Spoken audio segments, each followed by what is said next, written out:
India. Truth. Truth. Yes, you. Truth Media.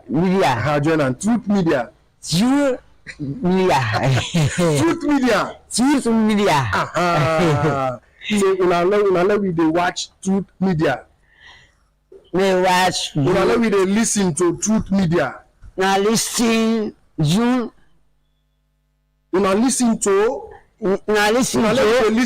Truth Media. Now listen to media. No, Truth. You don't let me Truth there. Okay, Truth. Una we dey listen to Truth Media.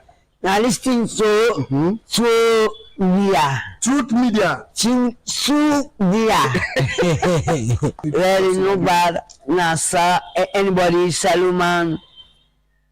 Yeah, they live for the people them for do any business for do some.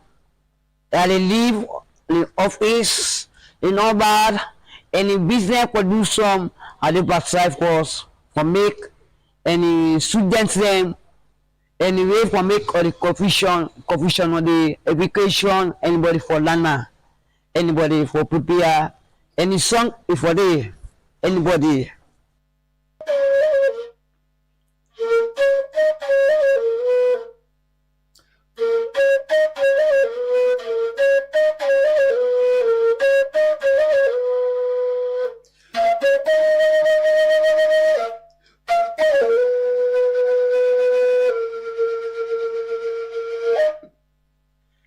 Mina Yusuf Jallo, the Cowfoot Prince, and you they listen to Truth Radio on 103.9 FM live from Freetown. Natu de las.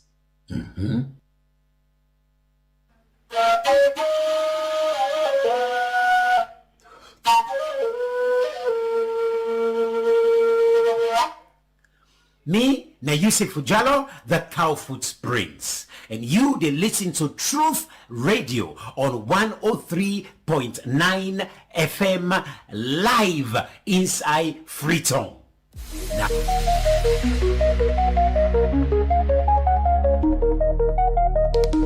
This is Truth Radio, 103.9 FM. We empower the nation.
Me, na Yusuf Jallo, the Cowfoot Prince, and you they listen to Truth Radio on 103.9 FM live inside Freetown. Natu de las.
Salon na we on.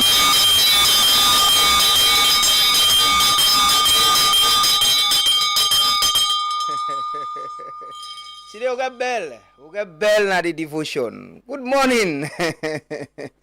Good morning, Fritzong, and good morning, Salon, and good morning to the diaspora community. Welcome to the Truth Morning Devotion.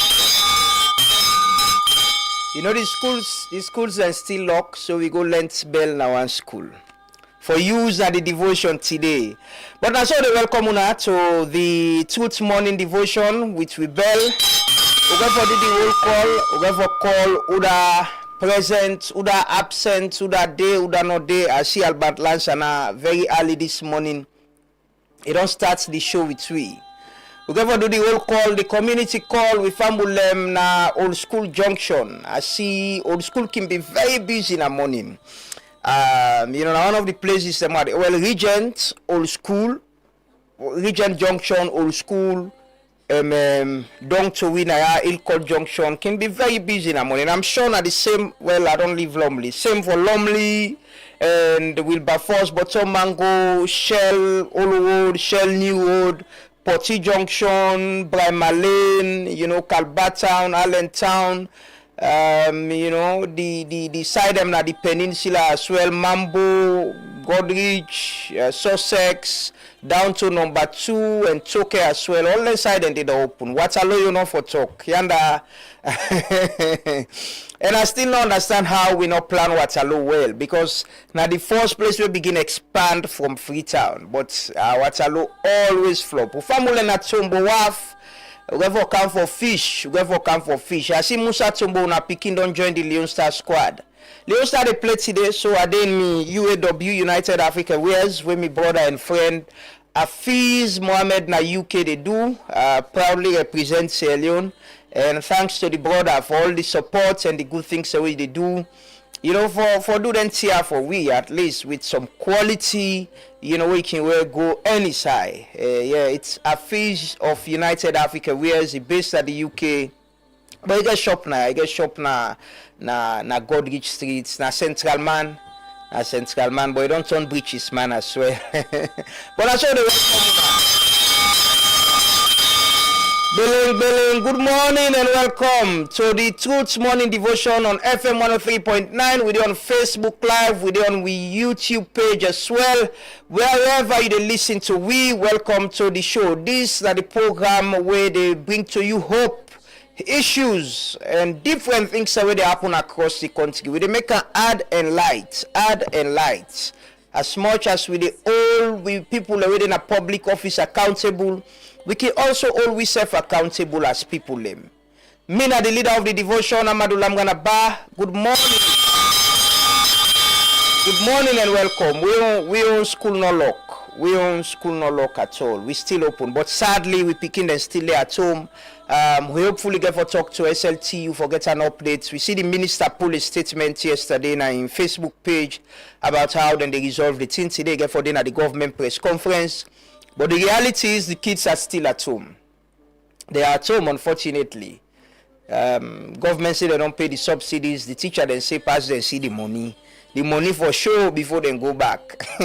Unfortunately, it's like the level of trust not there between the teachers them and the government. But as always, we start the devotion with prayers. We know people who believe God. We always pray whatever the situation is, whatever the problem we have.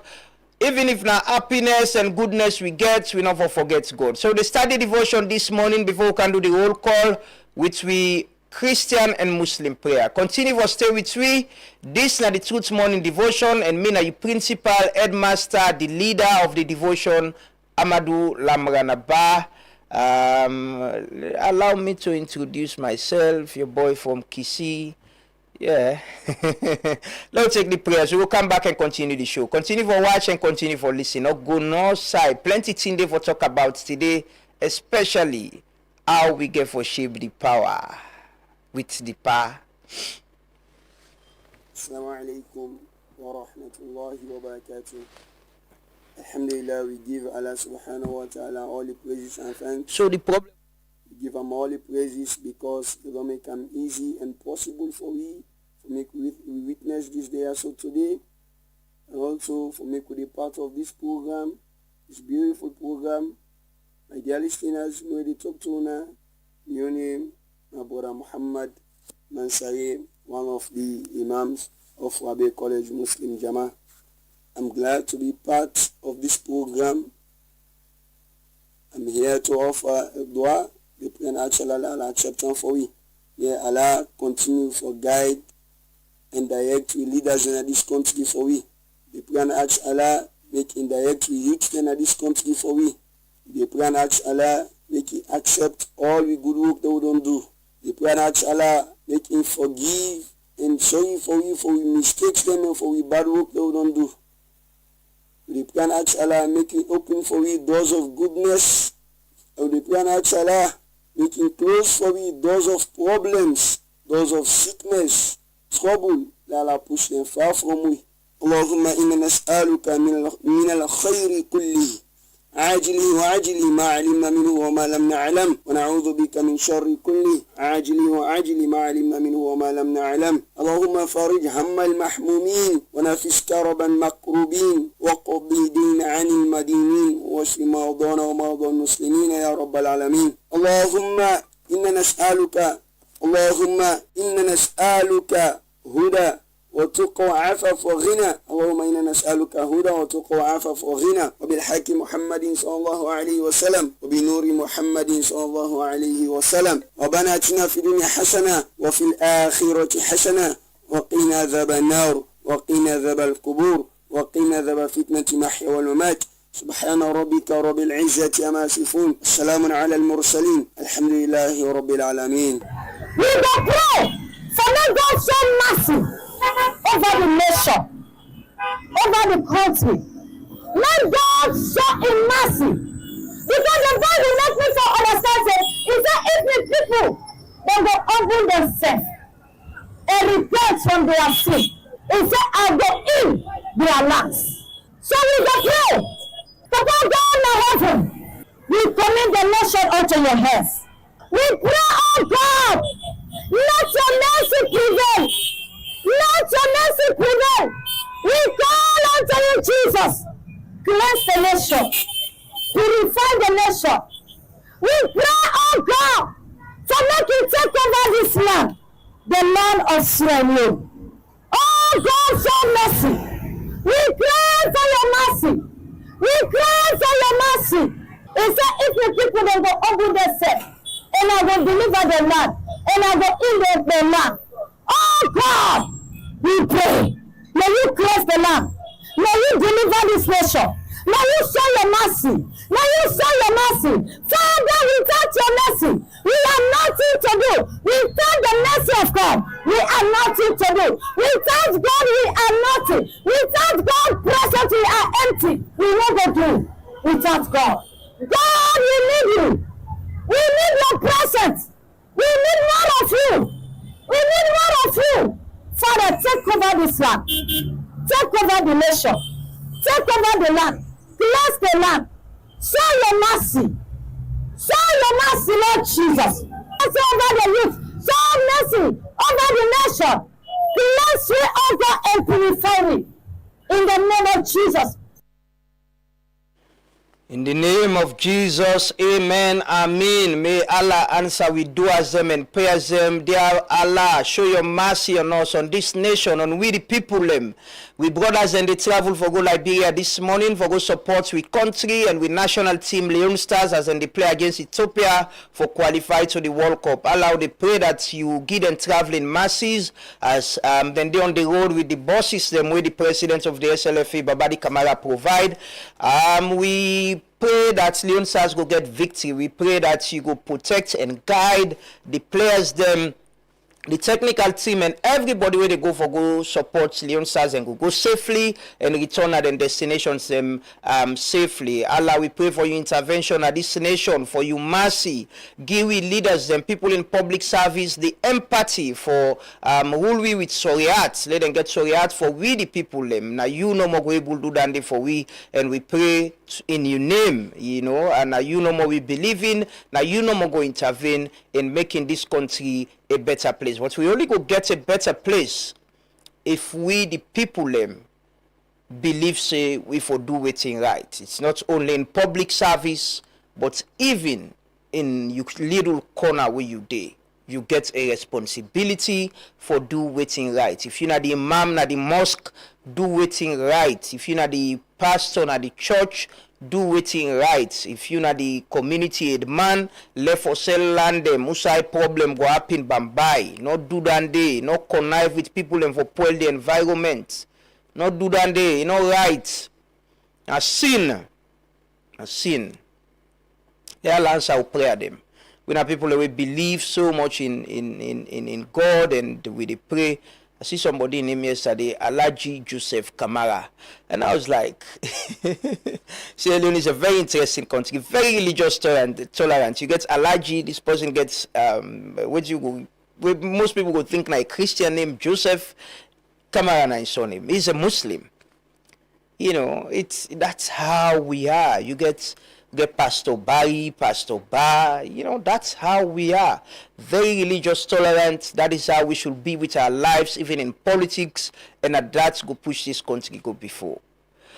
We don't pray for God intervention, but let me show how much we get commitments to this country, how much we love this country. Wherever you dey, whosoever you dey, tinap, sing inside the national pledge, put your on your chest and tell Salone how much you love him.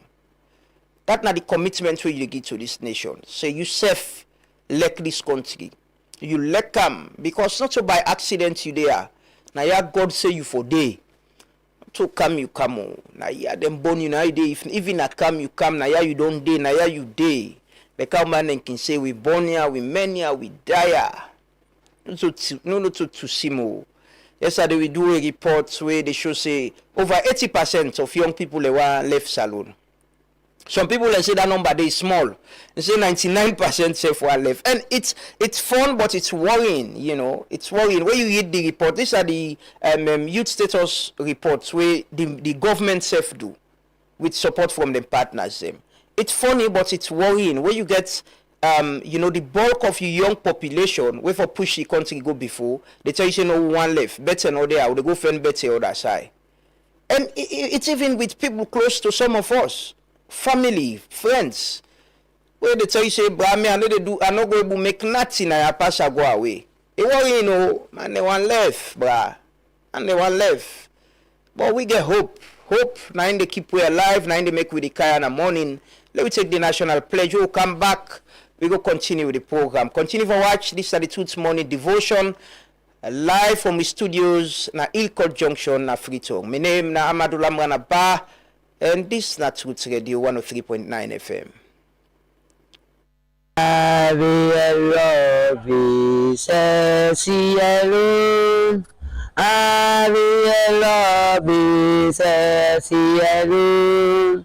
I'm only 19, them all alone. La Latifah, Wow. So now tell us you go school, give them back the national pledge. I bless my love, she alone. I'm a education, while you live for the shot. I'm making it come out of Waniki. I put on education to help me, God. To help me, God.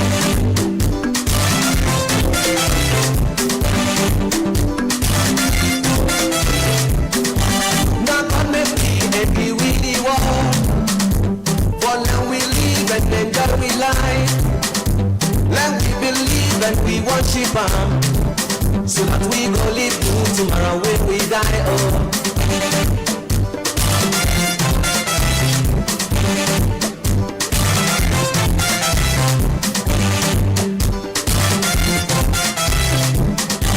But now you see things they don't change.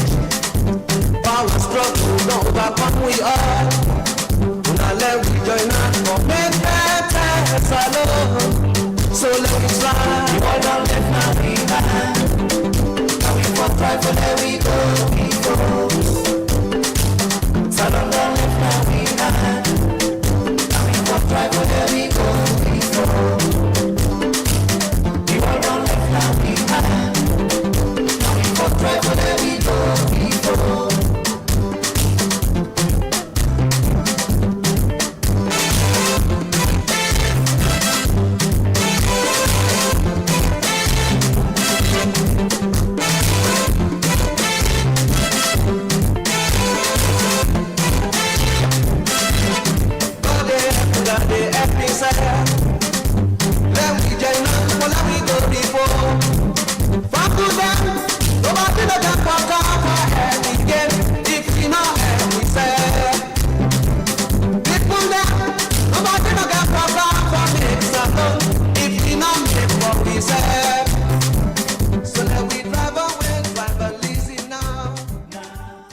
Nobody no go can make this country if you no make am for yourself. International partners, donors, and this and that, they all go come and help we. But if we no make here, if we no gree say here for make, now the same problem no more. Nothing no they change. I like you change SLPP, you count APC, you count this. Now when they go and campaign, so we need to ask them the critical questions. We just a dance for the no more. We not dance, we look like we people them. Sadly, unfortunately. Just a dance. Now me papa in party, now me grandpa in party. You don't check how much they pay for health care. If you sick today, you go to hospital. How much they cost you? You check around there, like if your papa sick, your mama sick, your family sick. Waiting at the better health care way you get now your community. You don't ask the people who they can campaign to you say, una been done rule, una one come back, una dena power. Now this should they pay for health care. Waiting una don't put down. You don't ask them question about how then they make health care affordable and better for you. Then they fly go. Most of the people where they na power who get money, they fly, they go. Even the president overseas, they go do medical. It's how you say people and they always sick, serious one. They carry them go overseas. For go sick medical. That is how we are. People who can afford small and can go Ghana. So that tells you, if you help the higher class of people not believe in the health system, the people who they rule you, not believe for use the health service. By the way, not forget, we get Bible and Quran at the table today. We got Bell, we get to Bible and Quran already today now we table. We get for begin give people and for take oath, say me waiting at the saying at the truth and absolutely the truth. If you're not Muslim, if you're not Christian. So we don't get down there. And thanks to my producer, Christian Conte. The man a Christian boy, he get Bible, he get Quran, 9 count all 2 for. I don't know how I pull this somewhere, but we go use them anyway. We go use them for how they get people and for take out. But the point where they make is, I want to cancel the school business. But with healthcare, if the people I talked to one minister one time. I remember I was in the US. It was 2022. There was a minister we attend one program. I was going to interview him. I've been the expect for seeing at the program. But I not see him. So I check with him. Now he tell me say in teach the art. He can't do in teach been the art away the tongue. So he go US for go do checkup with in teeth and all that. And I was like, it's a problem all this, but I don't believe for use salon hospital for teeth now make up wake up they can't do them. But it tells you how much they don't have trust in the health system. So we not get to, if we can afford, when we travel, now the thing and then we can go do. It's difficult, but the ordinary person, check how much they pay for access health service in this country. Check. We need to be truthful to we self. If the people where they lead you, where they lead you, where get power, either in opposition, where one kind of power, where they not power, they need to use the health service where they tell you so we can make better, then get for travel for go overseas for access health care. It tells you there is a problem. Then back to education.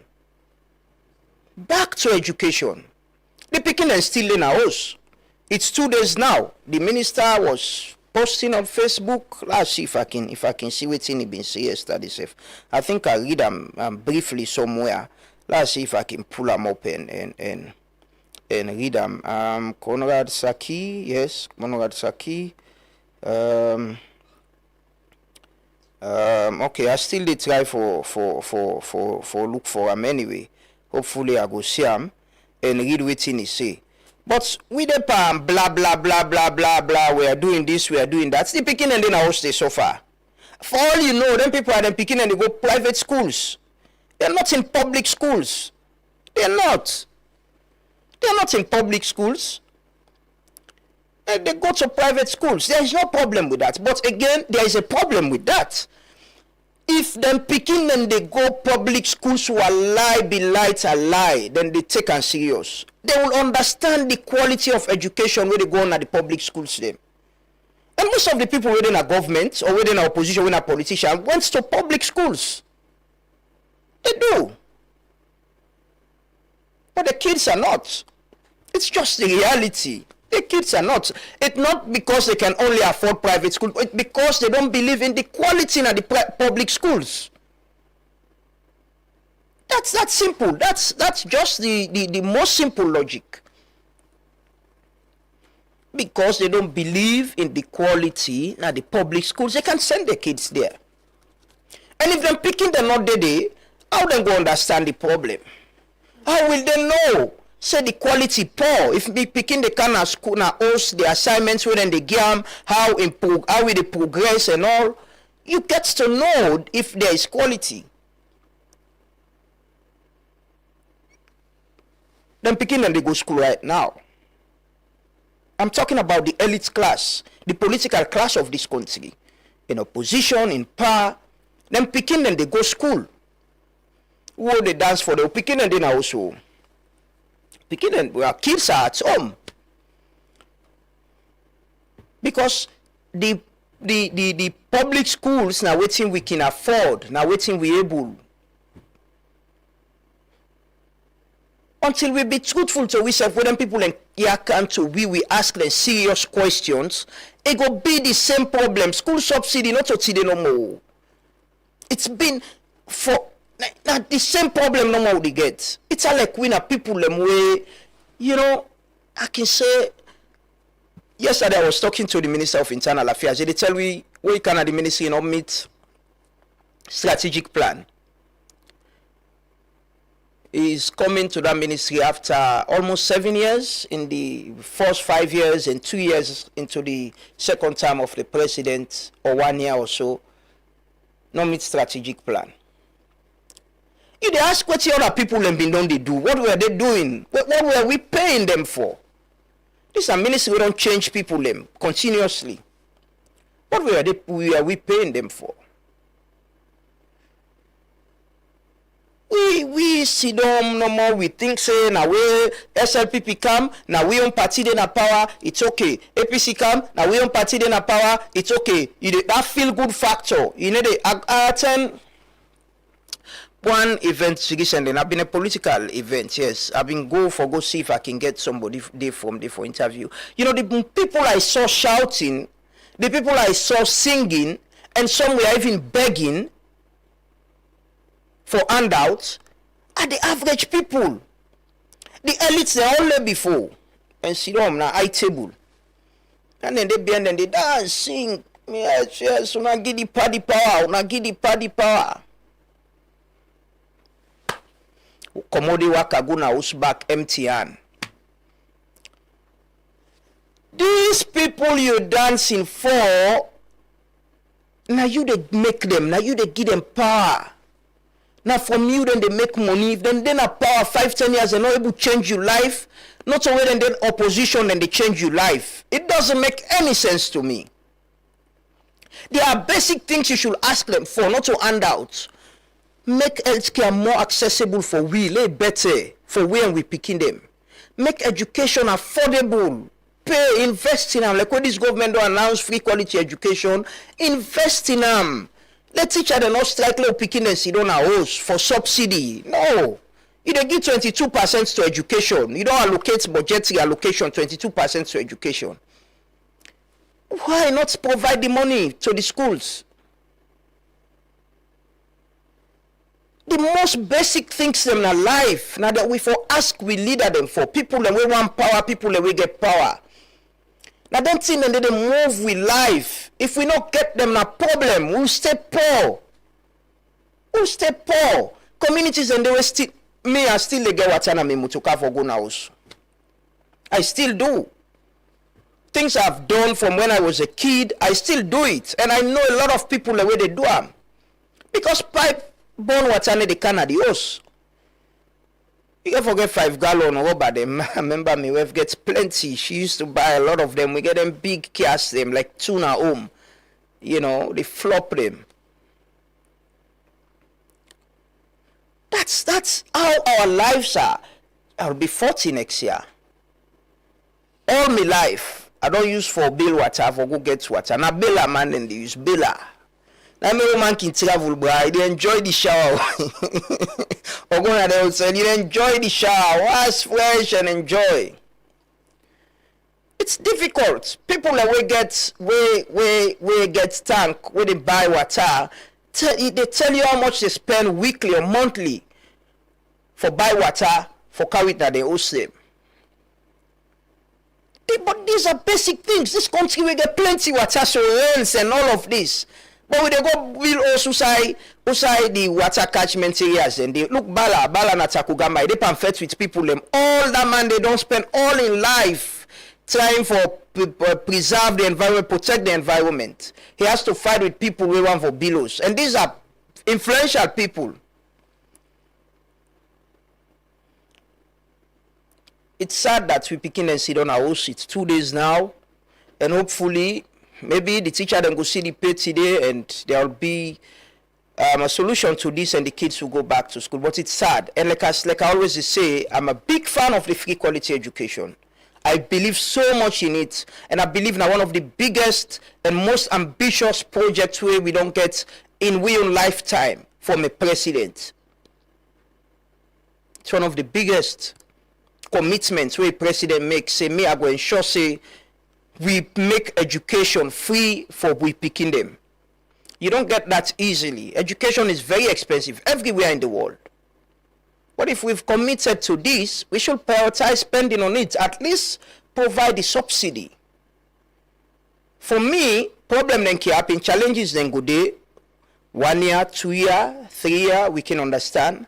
But we are into the second term of President Bill now. And this is a commitment I'm sure he made from his heart. Me don't listen to him. I don't watch him. I don't see where they talk about him. How, if not to be education, enough for the outside, they so. How in parents them, though they're not educated, them ensure say, here in family, in brothers and sisters them get education. That is the wish where we all get. Not only we parent and get, we parent and not go school, but they did all their best for support we for get education. Because they believe, naturally, they believe that the only way, that we go able to help ourselves and help them and help the country. But if President Bill is in power, we announce free quality education, is the president, is still in power, and free quality education is still struggling with subsidies, every academic year will forget this issue about strike action, then it is a problem. After President Bill, I go sustain this. What's the sustainable plan that we're putting in place?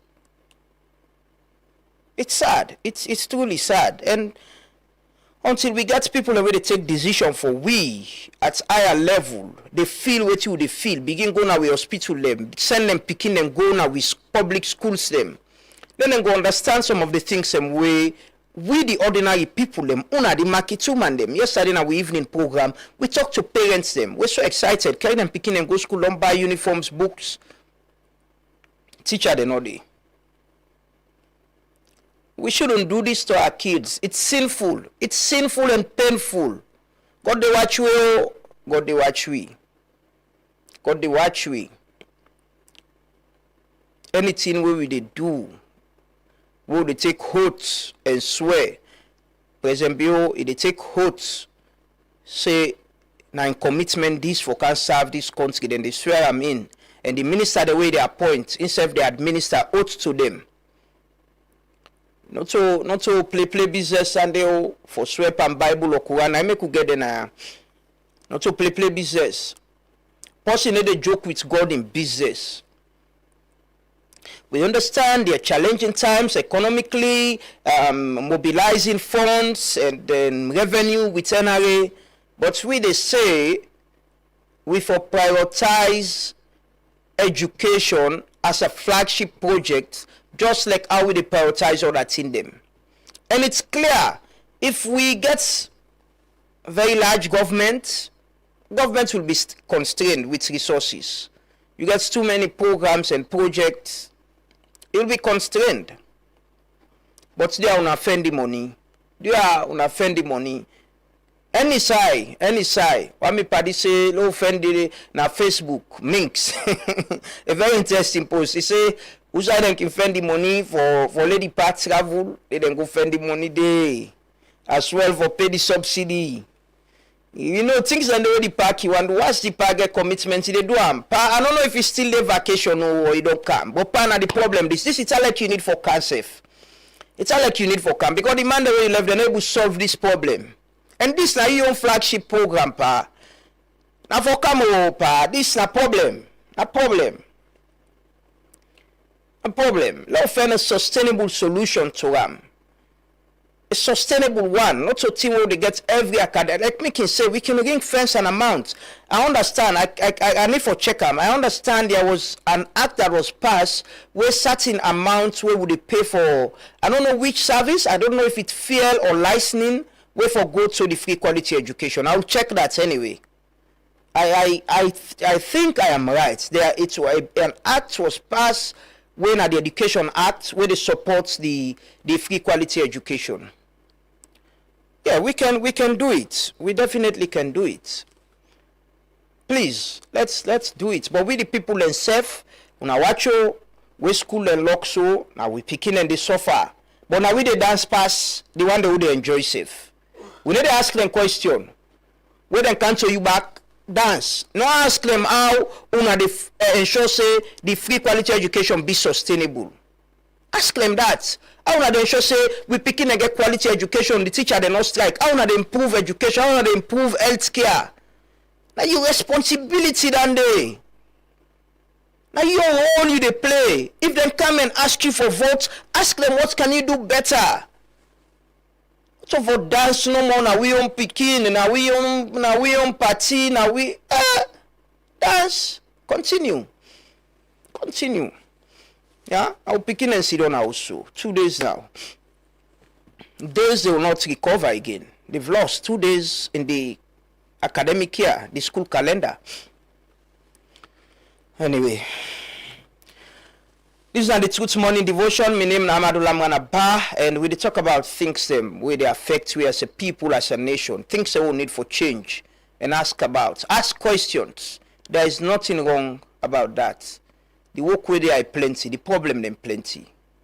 But now we get for solve them. Now we get for old people that they give power accountable for do what in them promise and they do. But we self get responsibility for do it right. If you're not a teacher, you need to teach, then they pay you. Why they take salary when you go teach? Not criminal business. Then for arrest yourself for that. Why? You they steal from the state. The small money they get now, you the thief so.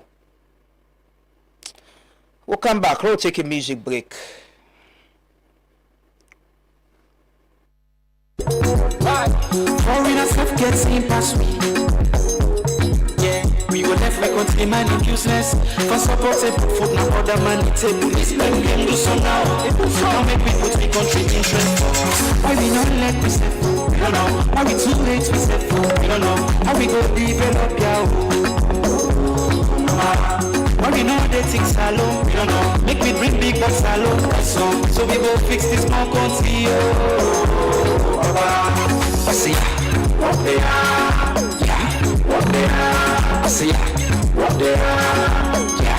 What they are, what they are, what they are. What they are, what they are. Yo. What they are, what they are. You won't keep up with bang. What they are, what they are. Hey, no more small work. What they are, what they are. You won't keep up with bang. What they are, what they are.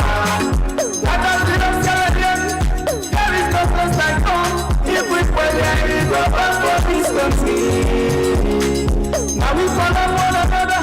You go be your brother's keeper. If we let this up, we go fight for this country.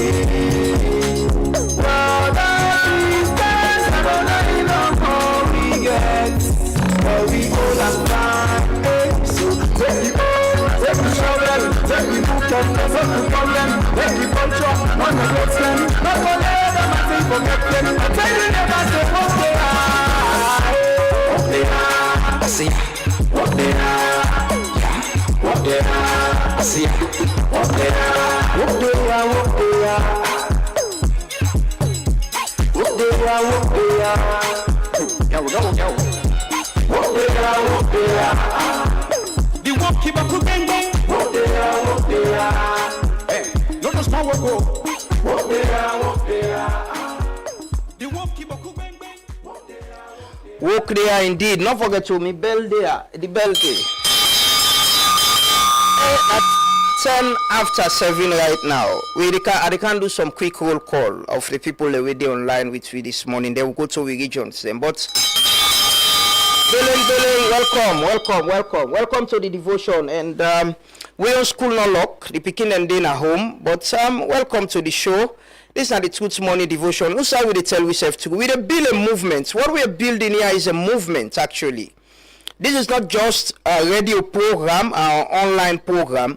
We dey build a movement. And I see me friend and brother Ibrahim Bangura Bellows, you know, he writes, it is speak from the heart. And I appreciate that so much, brother. I see the reaction them from people them, you know, and this is what we want to build. A system whose irrespective of which political party you belong, you can speak truth to power.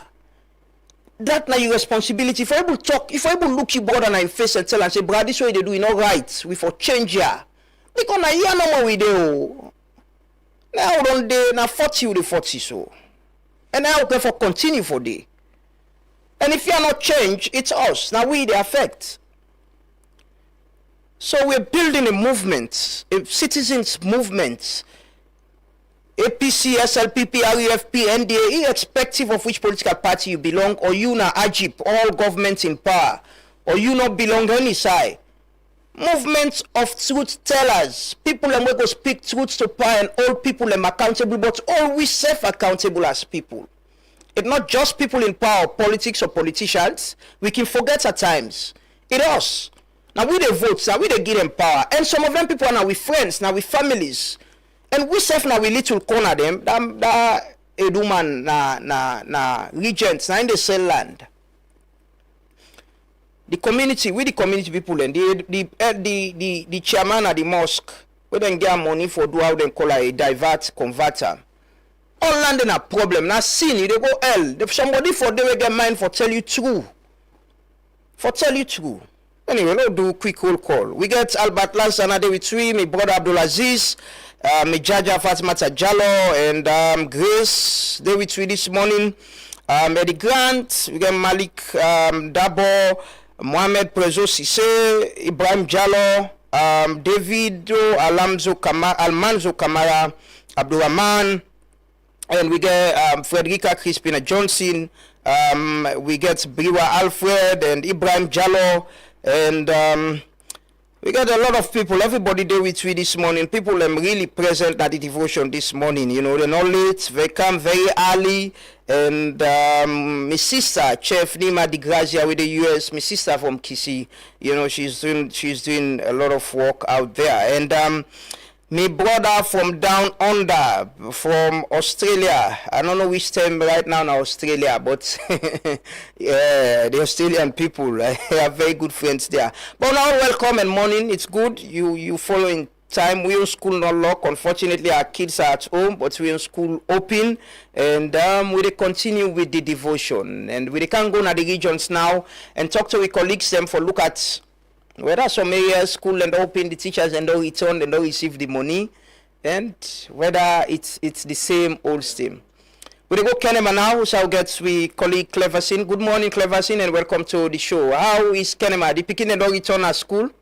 Good morning, Lamana, and of course, good morning, viewers and listeners of Truth Media. As we stand currently, no schooling, and of course, as I listen to you, they in constant touch with the two critical institutions, organizations, where they, and this part of the country, where then they, for ensure, say, according to the negative for effect, the strike action, and again for continue today. We only talk with two of them, the CPSS and that of the SLTU. Of course, yesterday we see after the event, the Teaching Service Commission, they go to the SLTU, their office, for go reinstate. You know, they suspended teachers where they were alleged for be ghost teachers after TSC began for do the verification, a re-verification within people and the name they not began for successful for come with salaries. So the process, according to them, will continue today. And according to the CPSS and that of the SLTU, waiting they happen currently as of yesterday. Now that money they come, but now let's say first time, some account they see, the second time, some they see, third time, not the full time. So according to CPSS, they are playing politics and that they're not things to say if they will go to school until all the school level. When now the government and said schools them get the money fully before that they affect schooling. Okay, so that's why they say the need for confirm clearly say the money don't reach before they resume teaching. Yes, exactly. Without that, now two things that don't tie this whole thing to. Okay. One, there should be full payments of the two backlog school fees subsidy for the last academic year. And at the same time, the reinstatement of then suspended teachers' leave. Therefore, reinstate them before ever, and they get the salary. Because TSC, according to TSC again, they say they therefore fast track the process and the not need for wait until this month are done. Within they need for done this the process and they affects the payment. So it's a whole bottleneck on them, and they are pushing. Though it isn't easy, but interestingly, Lamrana, yesterday I was asking people around why is working around those schools, some big schools in Estonia, the K school, the T school, you know, and lots more other schools. Them seeing private schools, them they in commencement and now come to see the reality aspects of government school. When they began to express the frustration. I know. It's frustrating not only for the parents, but even the kids at times, you know. That's what I'm saying. There was one I came across with, a very brilliant girl, that those are some reasons, even when like, they tell on them when it comes to public exams, because the syllabus, imagine, the one is gone, from the two is gone. And the two is gone, and the need for teacher is very much important. So if the syllabus enable for the time not day for go through everything, imagine it also get for serve as the impeding factor to the growth on the successes of the curriculum when it comes to public exams. Yeah, it's unfortunate, but that's the situation. Hopefully, it could be resolved today. We hope the minister for at the government press conference, and we will follow up on that. And hopefully, this issue will be resolved, and the beginning will go back to school. It's painful, actually, if you beginning in a community, then company and they go private schools, and then they home. Actually, I see my friend Donald Davis School (DDC). Yesterday, they provoked the other schools. You know, grammar school is a private school, so. The kids are back there, and Edwards, Albert Academy, and the other side, and still closed. But thank you so much, Cleverson. We'll keep an update with you for know if there is any changes. Hopefully, we will get you tomorrow on the show. Thanks for your time.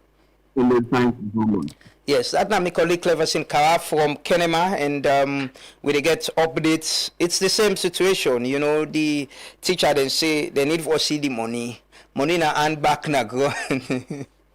It's interesting, but it's painful, you know, what the kids are going through.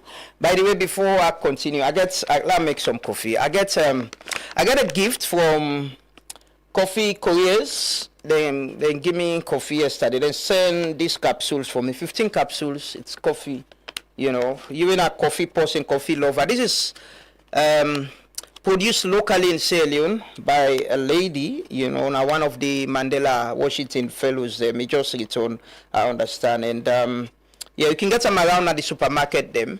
You know, I've been on the use them as well, and they sent them for me yesterday. So I'm going to brew on whilst we're trying to get the president of the Sierra Leone Teachers Union for talk to him this morning. Let's see if I can do me. Yeah.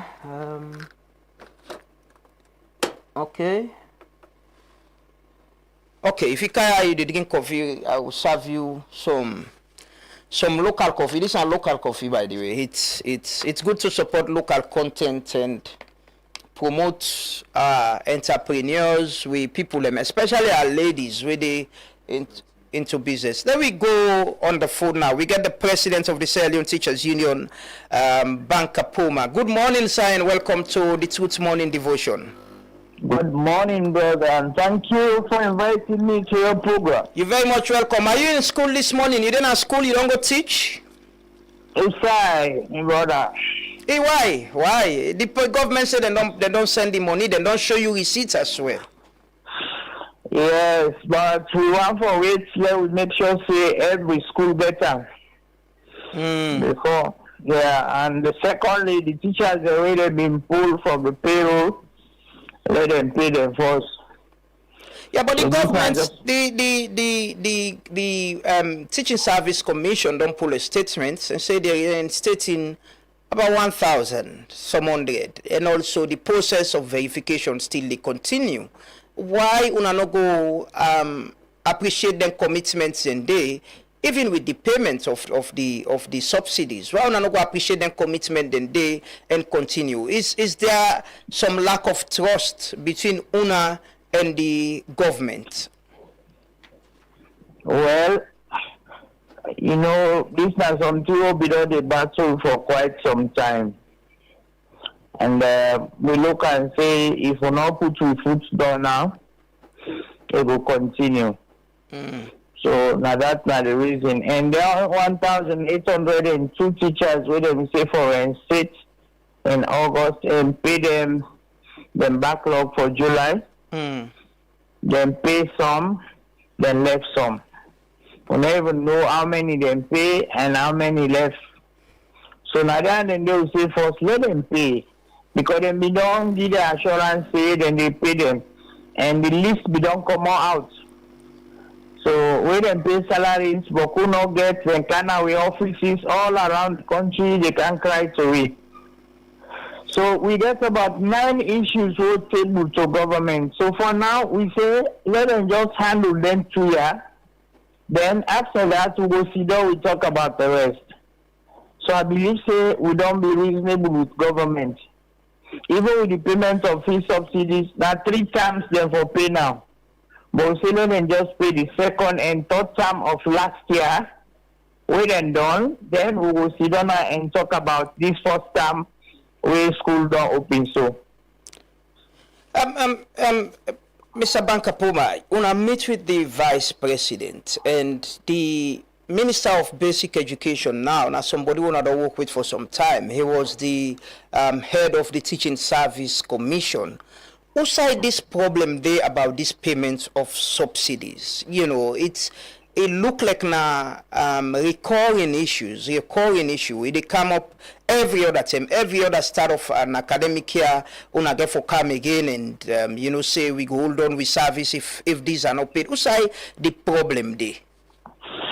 Well, to be honest with you, we will not know side the problem there, because the Minister of Education look very much committed and they do all in best to make sure say them pay. But we don't know side the problem, because last year the TOA money we now pass all. 3 ministers then sit down with we. The Minister of Labor, and the Minister of Education, with the Minister of Finance. Then sit down with we discuss, we agree on the payment. Still, nothing not happen. So we look and say, well, it look like say, boss again we go sit down and tell we something we go be something for believe. So where the Vice President go talk to we get serious respect for the President. We get faith in him. We believe in what he tell we, and we don't begin see ourselves. But when we can report to membership, the one that we say law call the strike on their behalf, now they advise say, well, we don't agree, we not believe, but now so they can't tell we say we not believe this time around. Past we see say then to tear, they don't do them before we go back to school. So that's a mandate. It's not from us, it's from heads of schools and the teachers that were affected. But with the payments of the subsidies, the ministry announced yesterday, say they don't show receipts. Ministry of Finance on disburse to the commercial banks them inside the accounts and they of the schools them. When I don't get feedback from the members them, the heads of schools them say they don't receive the payments them, they don't begin get them payments them. Yes, as of yesterday, we don't begin get reports for say then get, for example, Kenema, a few schools then say that third term they pay, then left the second term. So they say they don't receive the second term, they don't receive third term. Whilst other schools they don't receive both the second and third term. So how mixed up us? How is this? I want to ask you, you picking in these schools and private school and they go? My brother, can I afford it? Ask from them. All me picking. In fact, now we own mission school and they go. Me will get are they in a mission and I'm in school. If far from which are they, but I'm in school, me picking attend. We then go for secondary school. They either can Ahmadiyya or then go Muslim Congress. So then they go government municipal. If the principal they ask them, they will tell you. And then 3 schools here, me picking, they all go. If I'm a boy picking, in 1 year, 1 or 2 years, he go Prince of Wales because he be one for good day. So again, the opportunity for good day, but the distance discourage them, he end up for come back now, Ahmadiyya. So for the sake of the kids, like you picking and the other picking them, how best you think so now go resolve this issue? With the commitment from government and for let the picking them not continue for sit on our house, We will open to discussion and I believe the government says now don't show we preparedness and willingness. So when that commitment is there, we'll go able to sit down with them and discuss and map out the way forward as long as they're committed to the discussions and the agreements that will they reach. So this for we said the film a very difficult decision to make because we don't depend from 2022 to date. So we think that the things that they drag, things that they improve, they not they go beyond. So we look and say, no, this one we put down small, where we make sure say things that happen the way they're supposed to happen. Is it possible for me to return to the classrooms by tomorrow while sooner they negotiate with government so the beginner not go miss this week of the education? No, let not tell you like me brother. We don't put 2 things the way we say, then let them do. So let we make sure so we do that. I don't say it's in 9 issues, but we are we see with government, we understand with government, we show understanding. So we say out of the 9, let them do 2 first.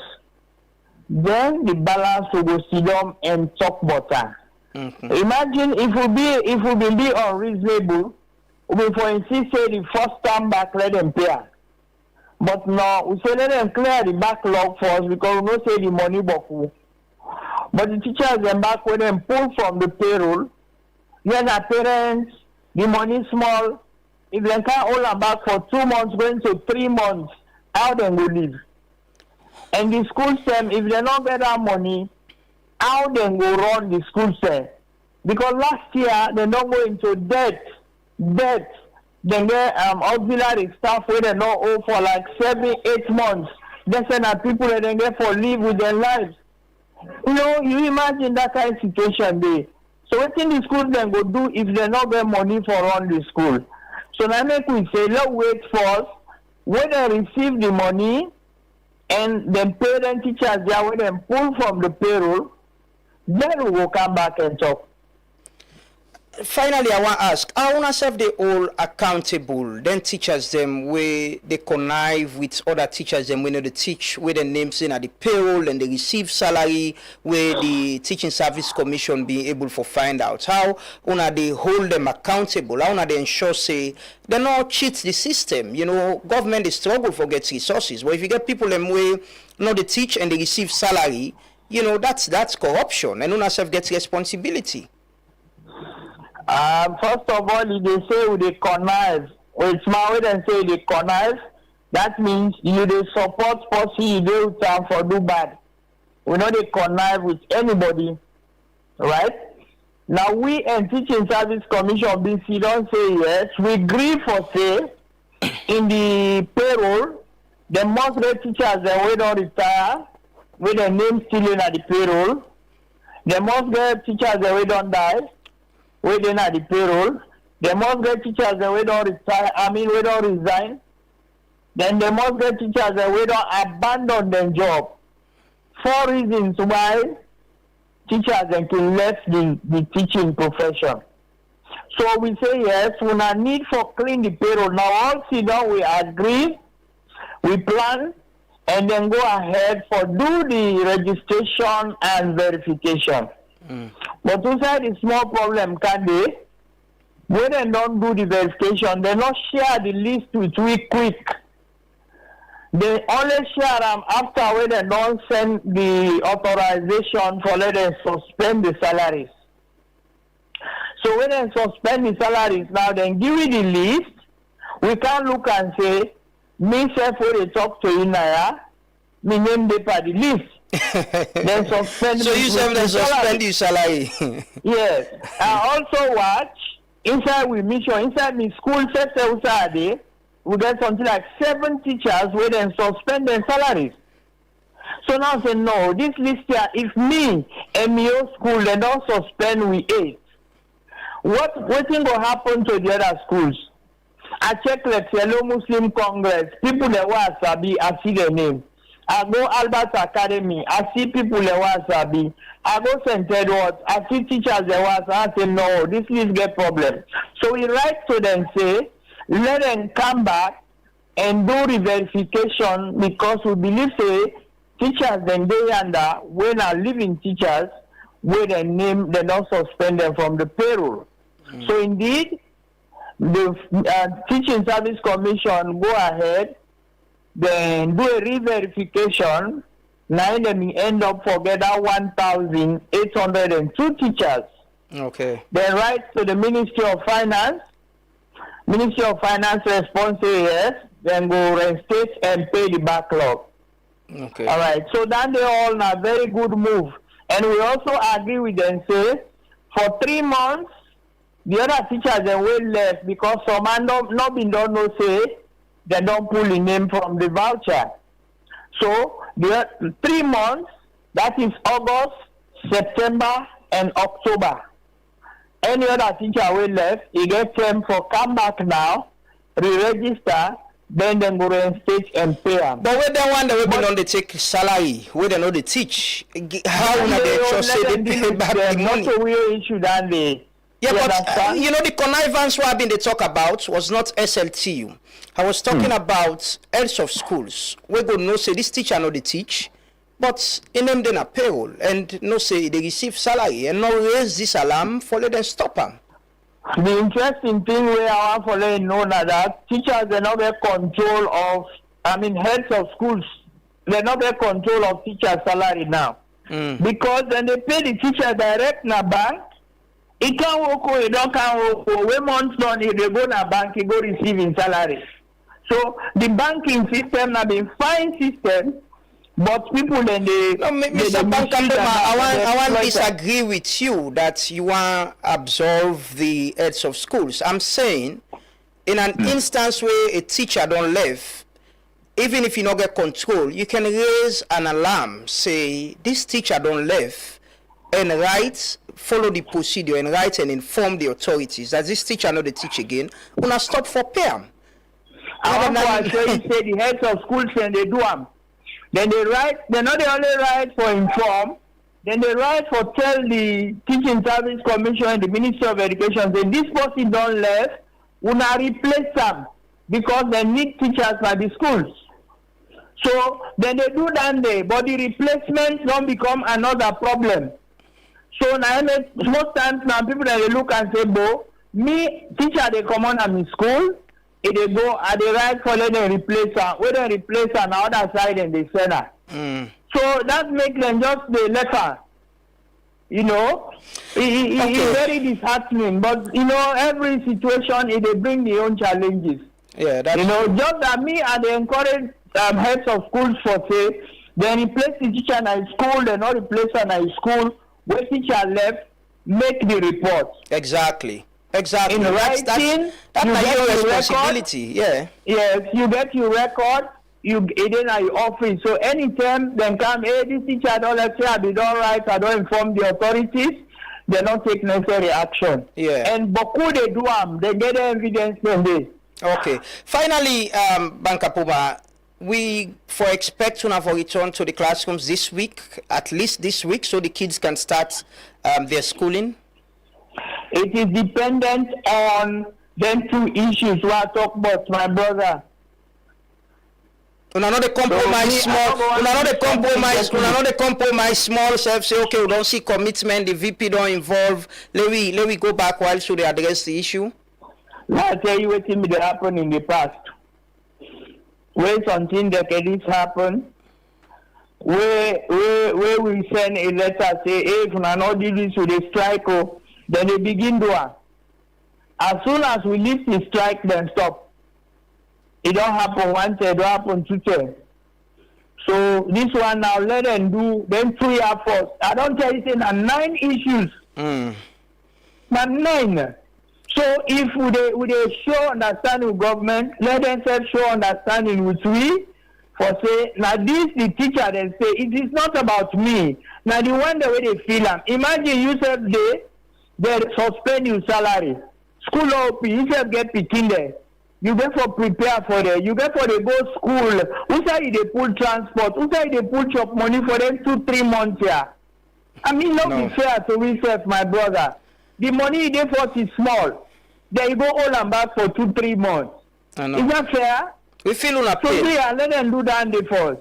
Yeah. We feel on a pain, and hopefully, we hope say this issue will be resolved for the sake of the kids, you know. But thank you so much. By God in power, it don't begin resolved. Just allow wait and see how far will they go. Yeah, we can't continue for wait too long. There's the school academic here, the curriculum, the picking and still in a house, you know, and all that. So I imagine how you picking them go the field and they see them. Again, yes. Again, my brother, if you are head of school, then for 2 terms of last year, you don't trust materials. You don't give people that don't supply certain things. You don't call workmen and they don't work for you. You get auxiliary staff, you don't pay them for 8 months and they pester you and they can't and they look you in your face. First of all, waiting the schools that they give them is small because school not able to pay full salary. It's small. Then you not get them for 8 months instead of get family for leave. My brother, what in the head of school they go do for start? What you go use for start the academic year? Or no one do a false life or say we open school, there is a semblance of a teaching and learning going on when nothing on they go on. Because if heads of school they don't get money, they're not going to buy materials for start of schooling. Okay, we understand. I can, at the sense, you know, the way you sound, you know, the frustration and all that. I understand that, and it's clear, it's normal. You know, government gets a responsibility for pay the subsidies and take care of the teachers them and pay whatever they're committed to. Yes, we hope and pray say with one thank una as well for una service. You know, teaching. Na can say na God go bless una for waiting una they do. We are grateful to the people who pass through, you know. But hopefully there will be a resolution and the picking them back will go school. But thank you so much for waiting to me this morning. Thank you very much. And I not let people then forget say all the teachers then get picking them. Yeah. Then they go school. So we concerned, but we don't picking education self. We're not able to afford private school education. As government and government assisted schools say we picking and they are said. So we say they feel am, but it's not like a deliberate something. Let school not go open, the kids and go sit down. Then the parents and they waste their money, they pay transport and give them lunch every day, then go nothing, you know they happen. No one waste the parents their money and waste the picking them time. So now I could say, no, wait, when we don't ready for that, then go come, the effectiveness go there. Okay, thank you so much for we talk to. Hopefully there will be a resolution. This thank you. That's not the president of the Sierra Leone Teachers Union, Banka Poma, been the talk to we on the updates. He say there's still issues for resolve, but hopefully they go resolve them and the picking then go school. The work where they are plenty. Get plenty work. Now take the music and we'll come back and kind of this with guests and continue the devotion. We don't concede. Foreign self gets in past me. Yeah, we go left like country man is useless. For supported food, now other man it's a police men can do some now. Now make people put the country interest.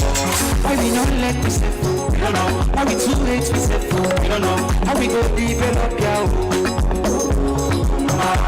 Why we know they think salon? We don't know. Make me bring big box salon. So we go fix this more country. I see what they are. Yeah, what they are. I see what they are. Yeah, what they are. What they are. What they are. What they are. What they are. Yo, yo, yo. What they are. What they are. You won't keep up with bang bang. What they are. Hey, no more small work. What they are. You won't keep up with bang bang. What they are. What does it Australian? There is no place like home. If we put there is no place for this country. Now we follow one another. You go be your brother's keeper. If we let me say we go fight for this country. Brother. But we all have fun, so take the shovel, take the book and solve the problem, take the culture, not neglect them, not forget them and forget them, and tell you never say what they are. What they are, I see what they are, yeah, what they are, I see what they are, what they are, what they are, what they are, what they are. Yo, yo, yo. What they are. The work keep up with bang bang. What they are. Hey, no small work. What they are. The work keep up with bang bang. What they are.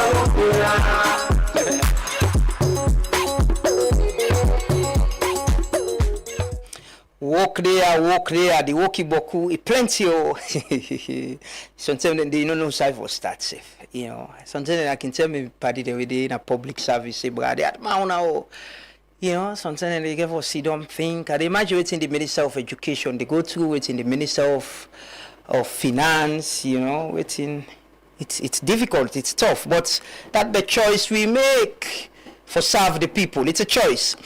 And when you take them, you get ready for doing, you know. It comes. I listen to Banka Poma and they hear how he's a parent. He get picking them, then get for go school. Other teachers them as well, you know. And yes, we will go public schools most times. We went to the same school with teacher them picking them. Now we all been in a class, you know. And yeah, it's painful. It's difficult. It's sad. The kids are at home. Then get for go school. They need for go school, and hopefully governments go address this problem. And me still think I still not able to understand how the government in flagship projects in free quality education, we know they prioritize free with subsidies.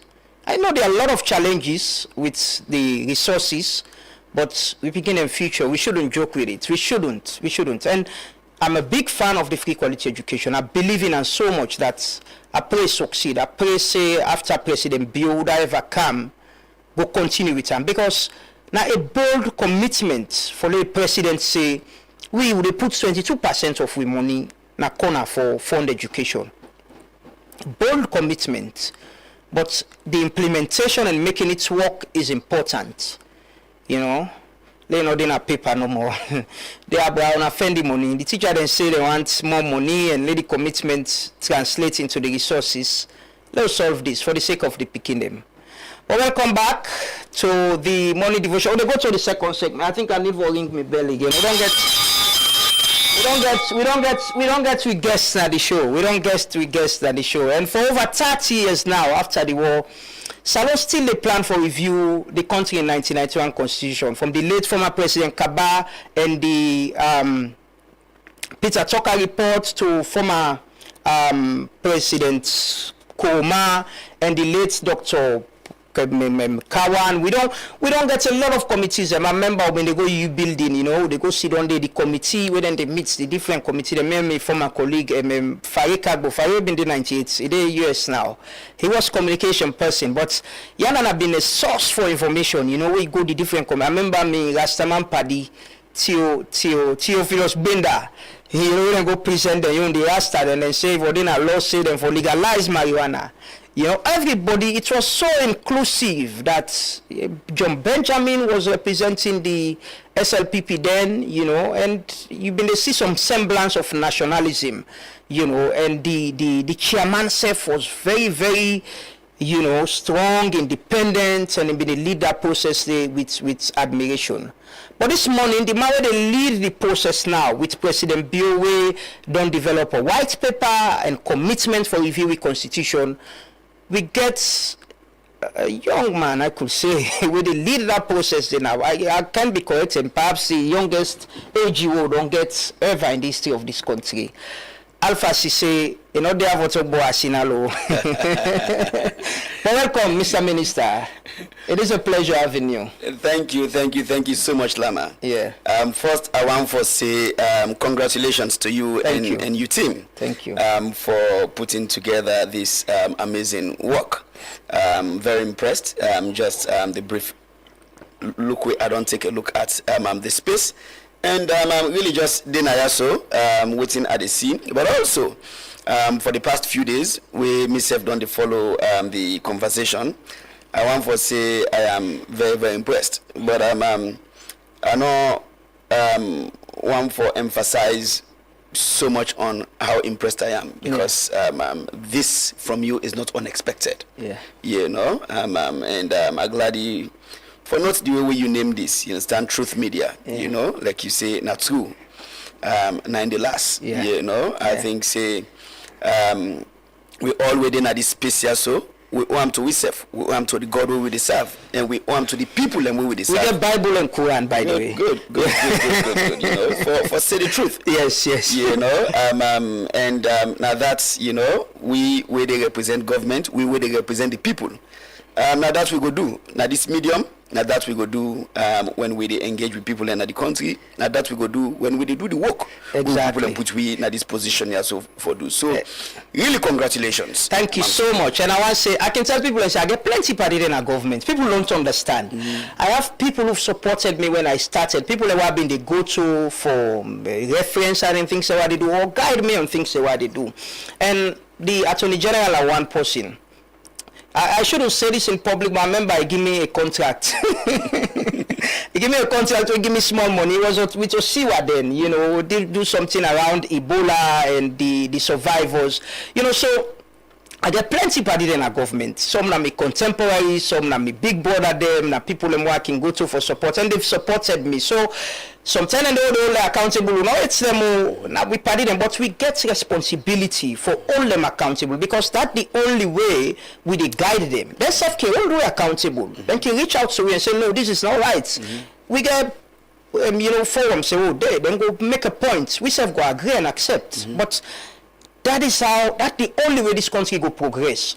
We get relationship, but Salon big pass we all as the Minister of Information can say. Salon and can force. And now this country we there, if we don't make it better, then it's a problem. Then self the sacrifice for do it in and they do. But now they own choice for then a public service. We self now we own choice for there. So now we for ask because I ask you for the picking in the school this morning. Well, I go one for say for disclosure purposes. Me picking the Nodia. Okay. You know, you go recall say as somebody who don't know me for very many years, say I live and work out of the country for many years. They do work around international criminal justice. They do work around international human rights. And so my family, for most of the time, being always on the yanda, me picking them, not to hear them born, but then can kaya frequently. When I make ask, some people that wouldn't take job, wouldn't take like them kind of position, the families can come, them and only picking in a school here because only the family they are around, you know? Well, yeah, of course, and I go on for say, yes, I miss being here with the family, but I'm part of the sacrifice we they make for do this job. Like how you say, the choice we make when I move back, I don't move back with my family, then because of the particular level in school where one of me picking in day, so for move at that time, for don't alter the trajectory we are right now for Go College. So that was also a deliberate decision. Like I say, I post one in this year to say the family are the most important job where they do. Yeah. So yes, I do that which the interest of the family. So it was my decision say the family not go move, come and join me now. So whilst I did do this work here. So. Okay, yes, that's a family decision, the difficult part. But what I make I ask you is about the issue of with kids are at home, and I know as a parent, as a sale union, you must be concerned too. No, I'm very concerned. Of course, I get nieces and nephews. We not like me picking them. I contribute to plenty people in education. Yeah. In this country. So yes, it is of concern, but it is also equally noteworthy. Say, government they do everything in power for resolve the issues. Of course, me it will grow up now. Na Salonia, we know say yes, the issues with SLTU and glitches in government policies. Yes, it can happen. It's like the normal lives how they live, right? Sometimes you plan for certain things. And then certain things can happen where go cause glitches. When you consider the investment where governments don't make in education in this country, as you self note, a bold move where His Excellency the President makes make we make basic education free and make we call them a human right. When you consider the number of students and way pupils and we done the school, the data they show say over 1.5 million picking them way by now for them drop out of school. They school as a result of the free education.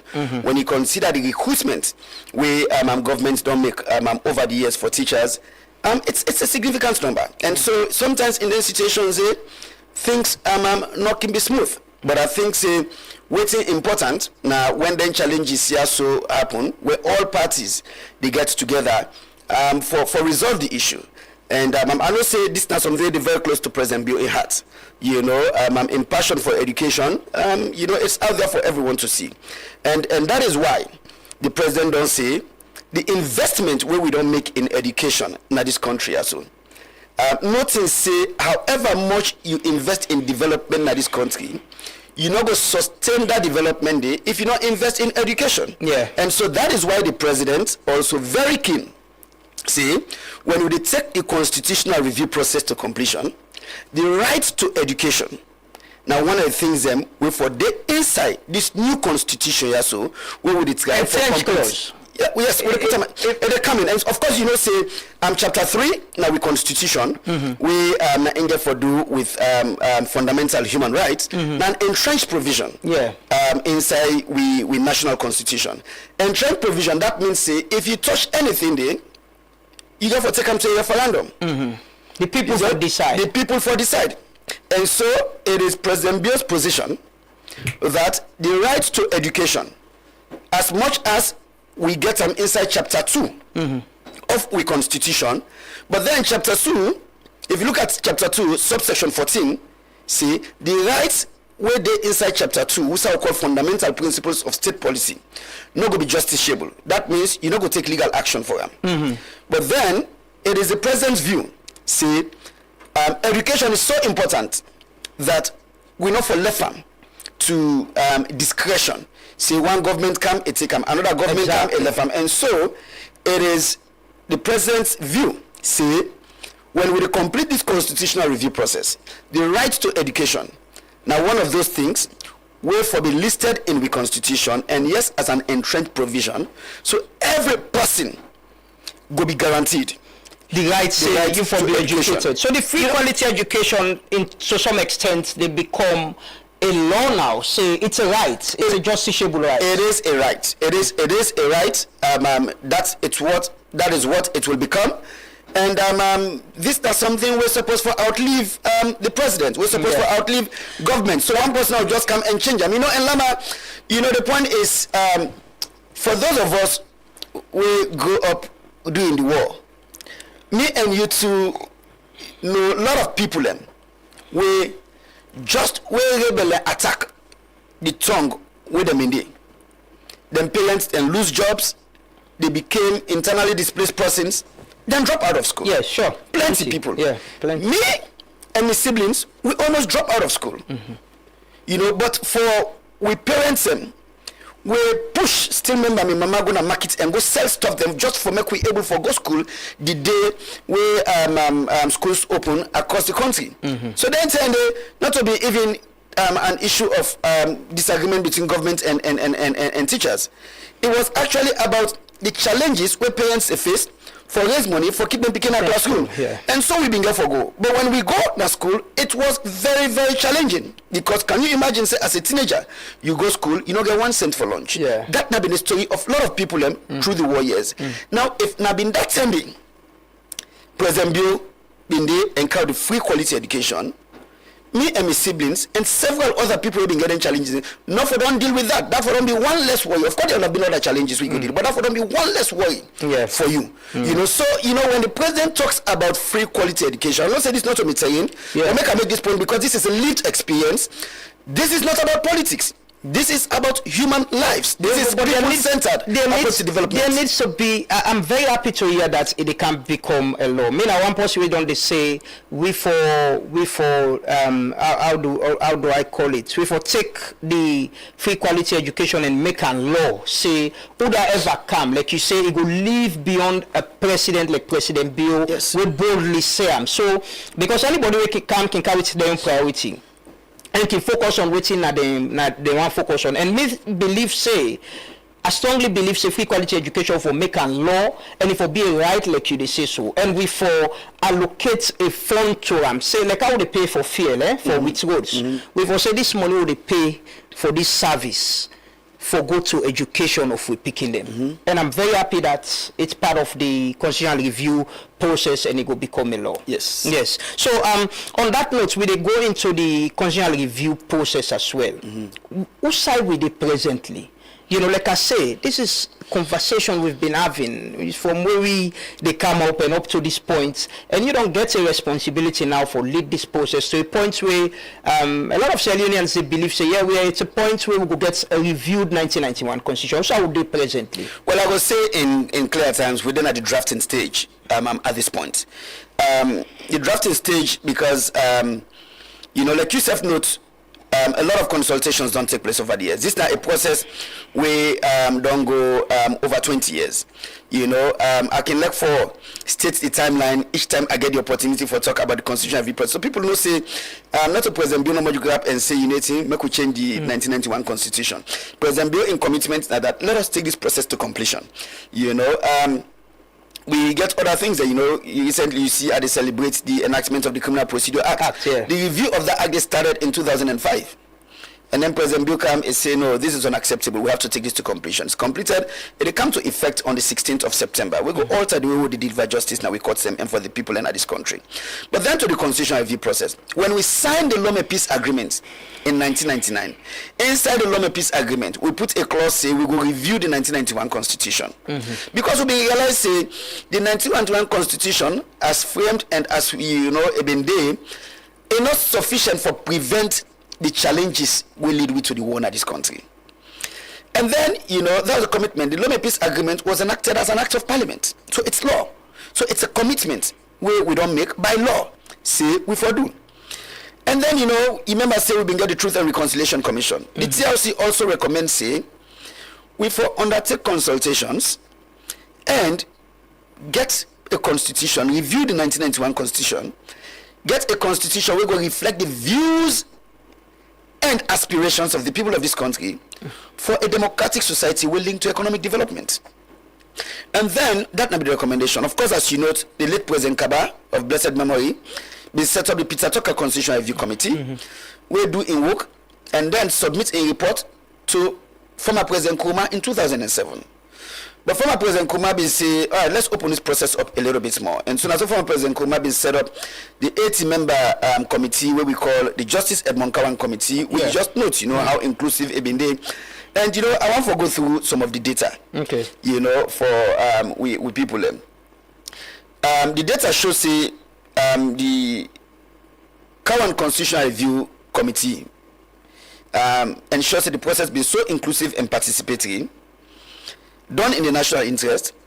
She say there were over 10,000 public consultations with various stakeholders across the country.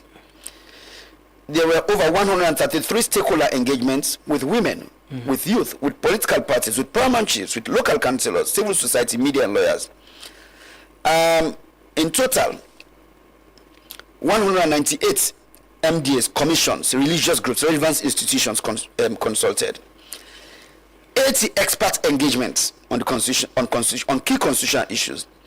Over 150 position papers submitted by various groups, including, like you just say, exactly, they all submit, civil society, political parties, women's group, media practitioners, lawyers, etc. Over 20,000 hours of airtime over SLBC and other networks. If we continue for count down the time we don't talk about in recent times, it could only increase. Forms where individuals fill out for individuals and institutions, about 70,000 forms. And then we set up a website. We can get over 40,000 visitors. The Facebook page, we can get thousands of followers. So that's how consultative that process been there. I remember, say, in 2017, this work also gone from 2013 to 2017. And then the committee handed the report over to former President Nkrumah in 2017. We remember, say, former President Nkrumah and government issue a white paper. We accept some of the proposals and reject some. But then, change of power. When President Bio come and make a commitment, say, I'll take this process to completion. And so now that will be seen in the 2021 white paper. We really, you will say, consolidate with him in the 2017 white paper and additions where President Bio in government make. What are the new additions? Well, I mean, several new things in there inside the additions. For example, I go tell you, say, remember, say President Bio make a commitment, say he will abolish the death penalty. And so President Bio and government being therefore enact what we call the Abolition Act. We now that abolish the death penalty. But then you have to make sure, say, it is reflected in the Constitution. So the current committee be recommend, say, make it be reflected in the Constitution. And so the 2021 white paper make that an addition. In the white paper. So you see section 16, we guarantee the right to life. Also get a clause we say, but then if in the lawful execution of a judgment of a court, then that not going to be a violation of your right to life when you go get like the death penalty. Okay. So now that now only the angry people them. That's the reality. Of course. So the point is now we say the 2021 white paper say make we take that that clause out of the Constitution. So which means even court no go order say make somebody be killed if they find them guilty of a crime. That's an addition. If you go to section 29 of the Constitution, where talk about declaration of state of public emergency, an addition did now where basically they say if you so during the state of emergency there shall be no derogation when it comes to certain rights, including the right to life and the right to be free from torture. So you're not going to use state of emergency for abuse people. Exactly. So that's an addition. Also the fact say you know, if somebody lost a membership na a political party, automatically no go mean see the president go sack him As vice president. You understand? Then one and they all the recommendations as well with the Kawan committee be make. We now additions in the 2021 white paper. So you go say it is not so much about contradicting what's been done at the 2017 white paper. It is about upgrading what's been done at the 2017 white paper.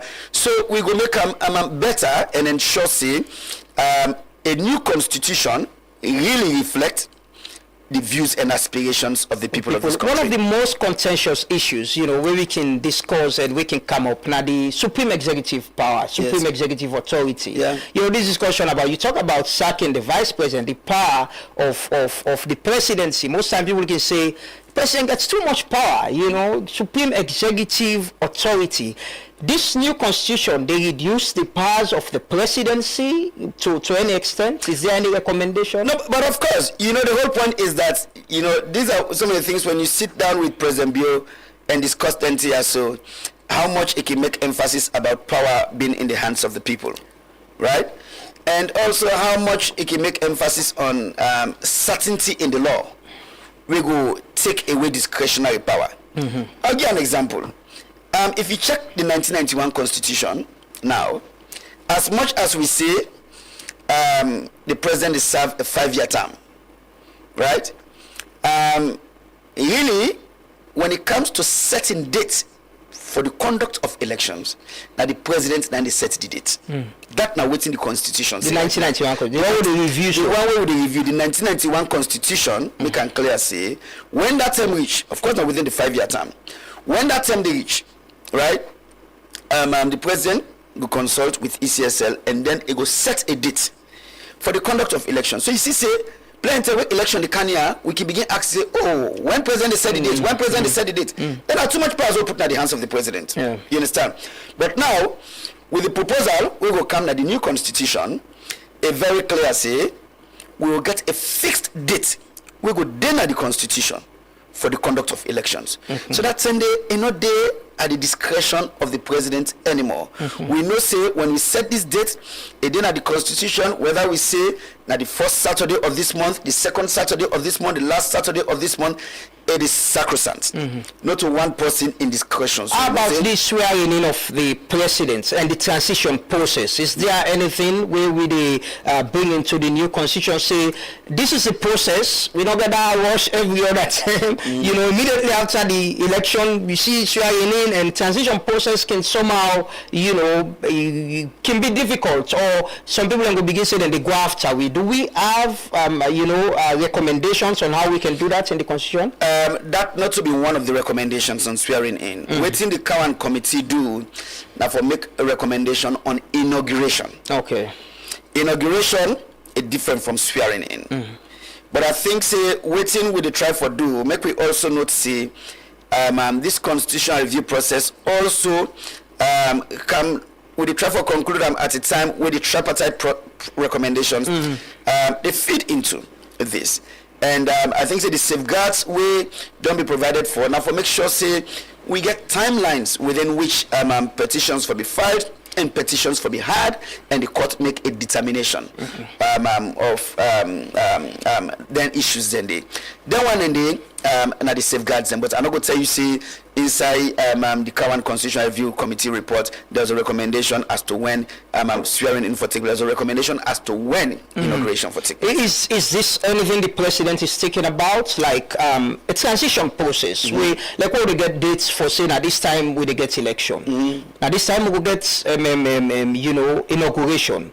The transition process for if anybody gets petition we want to do now this time to this time frame. So there will be, you know, that ala about, you know, they don't rig the election quick, they're not swearing in the president and all of that. Forgive a space, you know, so we could get a very smooth transition. But of course, you know, the president not happy say plenty time the courts they delay for deliver for make a determination on the issues and they just like how they express concern about several other cases and where they affect ordinary people who say who will say judgment don't be delivered on time.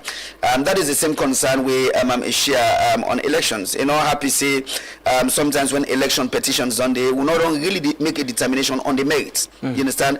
And so yes, this is a discussion that he has had with me. You understand? I don't ask witness the safeguards and where they. So we ensure say when people file petitions, those petitions are had within time. And the determination is made, so that way it will give confidence to people, members of the public say the system they work for them, and so that is why you go see say as part of the recommendations as part of the proposals we go parliament, we will set specific timelines. You understand? Say if now this time the election takes place, if now around one of the election, and I'll come to that how the whole thing of 55%. Yes, we can talk about that. You understand? But the time frame within which parties or individual candidates for file petition, you understand, if the election just take place, time frame within which you can file petition if there's a runoff, time frame within which you go file a petition even before elections are conducted, but then really importantly the time frame within which the courts go make a determination of their issues, and I think it's done very important for public trust, it's very important for the confidence we members of the public will get in the process. You mentioned the tripartite committee report and recommendations. Some of the things that we mentioned about things that we expect now the proposals. If you read some of the recommendations about elections, them fall there as well. How the tripartite recommendations they fall into this, especially reviewing electoral process when the president be announced in parliament as well, the electoral commission, and one contentious issue now the appointment of electoral commissioners. We always get confusion about consultation, how for consult, and the power of the president for appoint the electoral commissioners. No, so yes, the tripartite committee makes several recommendations. Of course, say the tripartite process now be a product of disagreements over the outcome of the elections, and so the tripartite committee make several recommendations. We go touch on constitutional amendments, and the president be very clear. Waiting the president may always want how we review the system for make sure say it work for the people of this country. And so that is why, we say, even before there was tripartite, like you say, the president may make the announcements, now the well of parliament, say we need for review, we electoral system structures and processes, for say, we get a system we will work for we. Of course, we did this together with our brothers and sisters, the APC. We agree on the recommendations there. When you look at the recommendations there, plenty of them align with what we already did, not the white paper.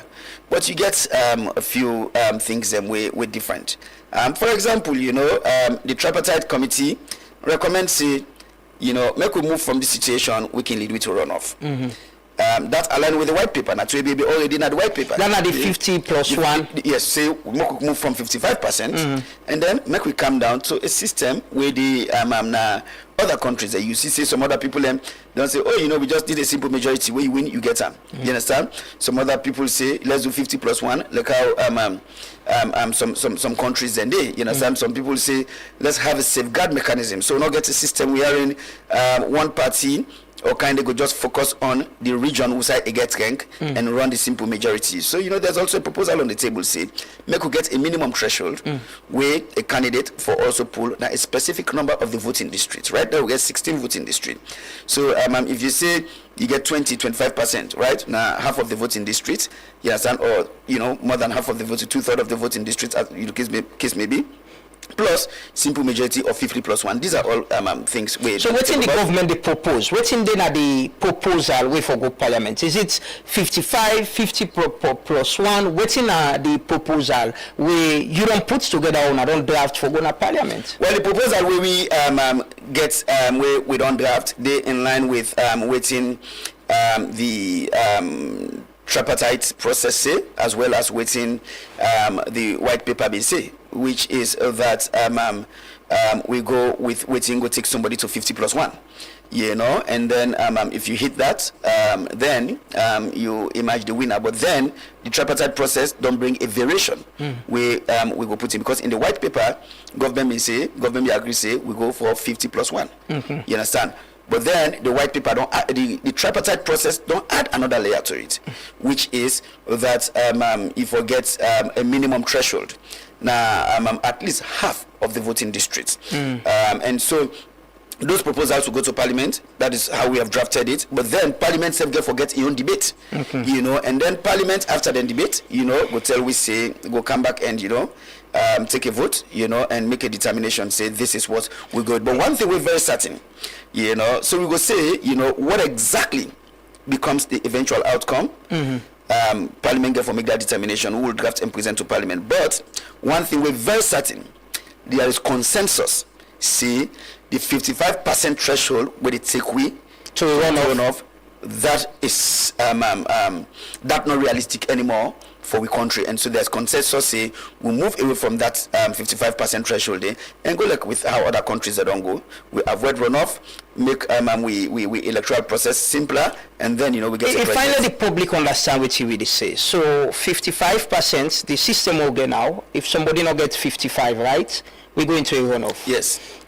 So waiting on the proposal that if you get 50 plus 1, if you get the highest at the 16 districts, you become the president. Well, not to that. Make I explain. I'm fine. Yes, let the public understand. So basically, what we get right now in we constitution, now that when we vote in the first round of the election, for make a candidate be declared winner, it need for poll a minimum 55% of the votes cast in that election. Making difficult forget. Exactly. If a candidate not pull the 55%, then the candidate they go into runoff with the person we can second. So now, of course, we don't see how runoffs can tense in this country also. But it also means, say, if you get, we say you get several candidates, right? And then one person gets 54% or 54.8% of the vote cast, and then another person gets, the second man gets 38%, for example. We're basically saying, even though the outcome is already predetermined, let us go into runoff. We spend resources, tension at the country. So there's consensus say, let's move away from that. And so, waiting the white paper propose is that, like how you get now some countries, they will get simple majority. Some countries they will say, as you pass the 50% threshold, that means as you don't pass half of the votes cast in that election day. If you get 50.1 safe, that means you don't declare before be declared. You know, if you get 50.0001, as long as you don't hit 50%, one vote only on top of that 50%, you will be declared the winner. But then, when we discuss this tripartite, we also say, make we get additional safeguards. Because you don't want a candidate for just focus on a particular area of the country and get the 50 plus 1, or if Parliament say a simple majority and then get the simple majority. You also want forget safeguards, so you ensure say political parties get a national program. You ensure say political parties get candidates who get national appeal. So since we get 16 voting districts in the country, waiting the recommendation say is make we set a minimum threshold. Say you forget that 50 plus 1, or if we say a simple majority want, that simple majority plus that minimum threshold, now a certain number of the voting district. It not will be now all voting districts. It will be unrealistic. But let us say we say the threshold is 20%, and then you say now half of the voting districts. That means in addition to the 50 plus 1 or the simple majority as the case may be, you also need to forget that minimum threshold. Let's say 20%. Now at least 8 of the 16 districts. Of the 16 districts. Where they should say you get the national votes, confidence from the people. Exactly. For make you be declared winner. That now for also ensure say we not only talk about how you win election. We talk about how we keep the country together. How we ensure say political parties get a national program. How we ensure say when a political party in a power, when you reach Namashaka, a determination of whether plenty traffic to go left or right not determined by whether in a power. Make it be say when you reach Namashaka, national programs they would ensure say traffic to go right, they go left. They go left. Yeah. Because the government now for everybody. It seems like we still get issues in interpreting the type of elections we want. I can still recall, we are listening to President Bion at the Sierra I town hall meeting, where he announced, say, him prefer the PR system. Yeah. Because for him, the PR system inclusive and go unite the country. Because APC go get seats na the southeast, SLPP go get seats na the northwest. But that election, they not showed already. We still get a lot of confusion going to parliament, approving that and coming out of the election. We come out of the election more disunited as a nation. Is it that we're not able to interpret which kind electoral process we want, and the government still thinks the PR system is the best for this country? But still we're having problem with implementing or interpreting it. Well, not to the government no more feels the PR system is better for this country. It also reflects public perception. This not only the present in preference, and we say I want differ small, now for say we come out more divided. Yeah, but you see disagreement over the election. We lead to tripartite. Yes. We lead to a lot of confusion. We never get this kind of confusion. I don't know. I can be corrected. This kind of confusion. Well, even the elections. Even more on the outcome of the presidential election. Yeah. Not so much the outcome of the parliamentary or local council elections. But even before PR, we had two political parties in parliament. We had NGC, we had C4C. After the 2023 elections, we come to just two political parties. Good. So I'm glad we make that point. One, we always say we aspirations for be how we make democracy better. Each time we get elections, we get for do an audit, look back, and figure out side and where we go wrong, and how we can make things better. Every country in democracy get challenges. We on yes, we continue for face challenges, but that we get them processes here so actually shows that with democracy they mature day by day. That when we get disagreements, not to fet, but sit down around the table and say how do we make the system better. That is what we did with the tripartite process. That is what government is doing when they talk about driving their reforms here. So, right? Now, make we take note, since we transition to multi-party democracy in this country, 6 elections, we don't do this 6 times. 3 of those elections are first past the post. When are the PL? No. The constituency representation. So Usa Sabi me MP directly. Exactly. Usai, where we do 2007, we do in 2012, and we do in 2018. 18, yeah. But then also 3 times, we don't use the proportional representation system. We do them in 96, where we can say, now being the wartime model, we say the entire country.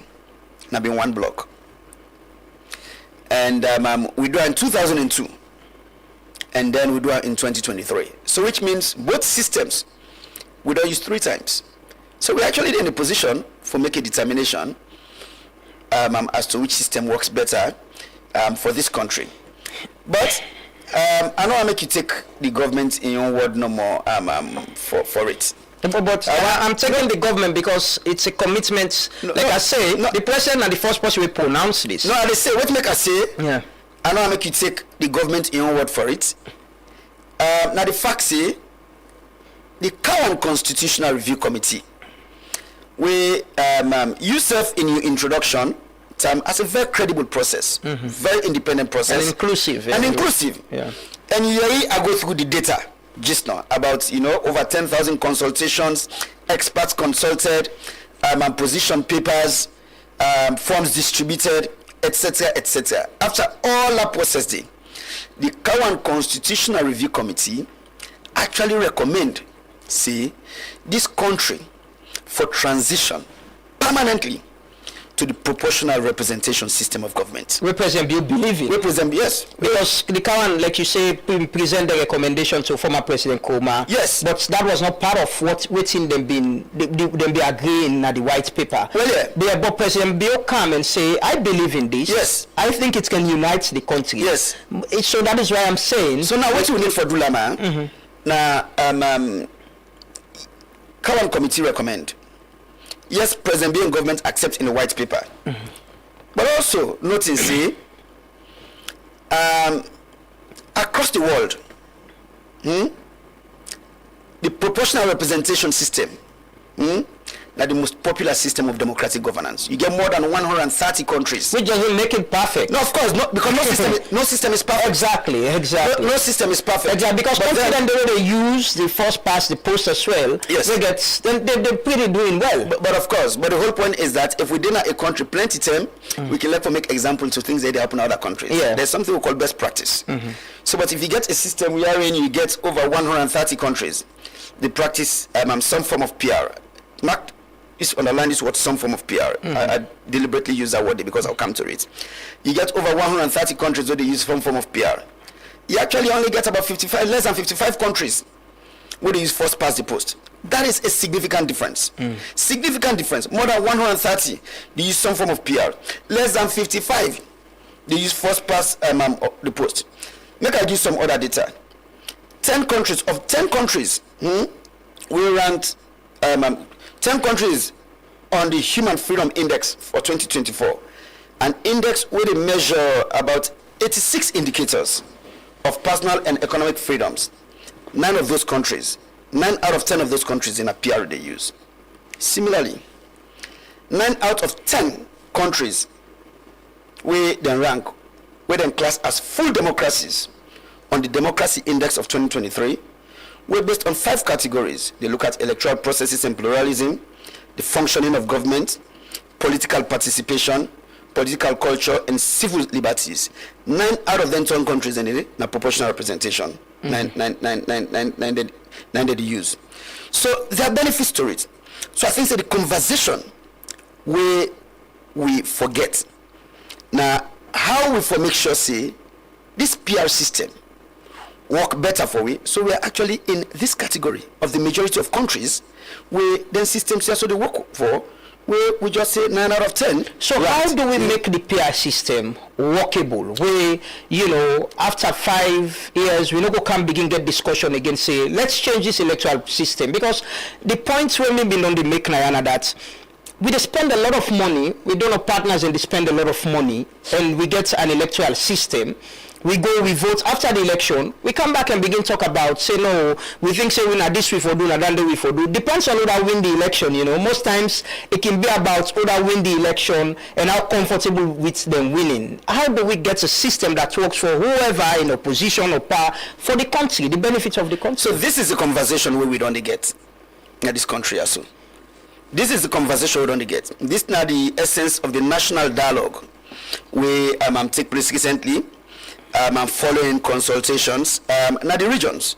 Say, how do we make the system better? And certain questions and they were supposed to answer. And as clear as it is, the opposition, they say, the opposition party, the main opposition party, they say, no, we don't believe in PR. No PR. Even at Parliament, the president go recently, they were, shouting, no PR, no PR. So you see, the whole point is that I think it depends on really how you look at them. And the point is that we want to say there should be a conversation. But we're speaking about the opposition. I go tell you, certain people in there, including the opposition, they're in parliament because of the PR, right? When we look across the country, I'll give you an example. When we do na Western Rural, na Waterloo, during those consultations, a group of women councillors come together and speak as one. Of those councillors, you didn't get both SLPP and APC, with APC being in the majority. They spoke with one voice. And their position was, we are here because of the PR. Right? They said we didn't also because of PR. And when we there, because PR bring we can also, we don't able to work together for do things them where they benefit women than we councils. We don't able to work together for accomplish certain things them where they benefit the broader constituency now we council.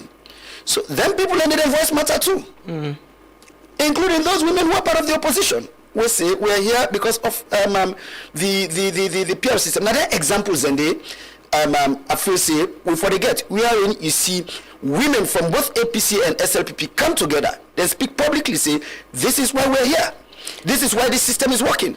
So there are certain things that we can do, Lama. Yes, we get concerns about the fact say when we do the PR system in the last elections, it still lead we to two political parties now parliament.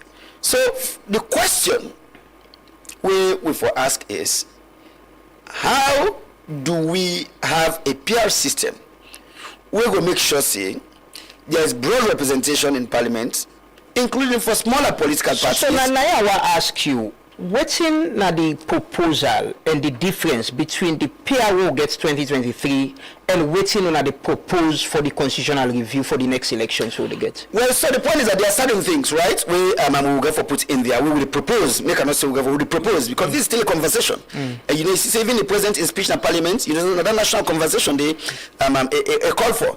But the point is that, for example, when we discussed this tripartite, we were like, okay, if we go with PR, then let's reduce the threshold, because in the last election it was 11.9%. Yeah.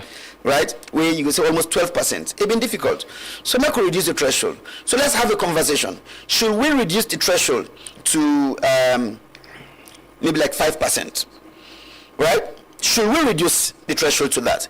Now people then they say the PR system not very representative because you know I don't know who that they represent me and all of that. Exactly. So first, make we not say, if you go back to how even the political parties been prepared a list, then prepared a list based on constituency representation. Okay. That is what they did. I think we need a lot of education. That is the point. So I feel say waiting, we as political parties for do, waiting for don't happen in 2023.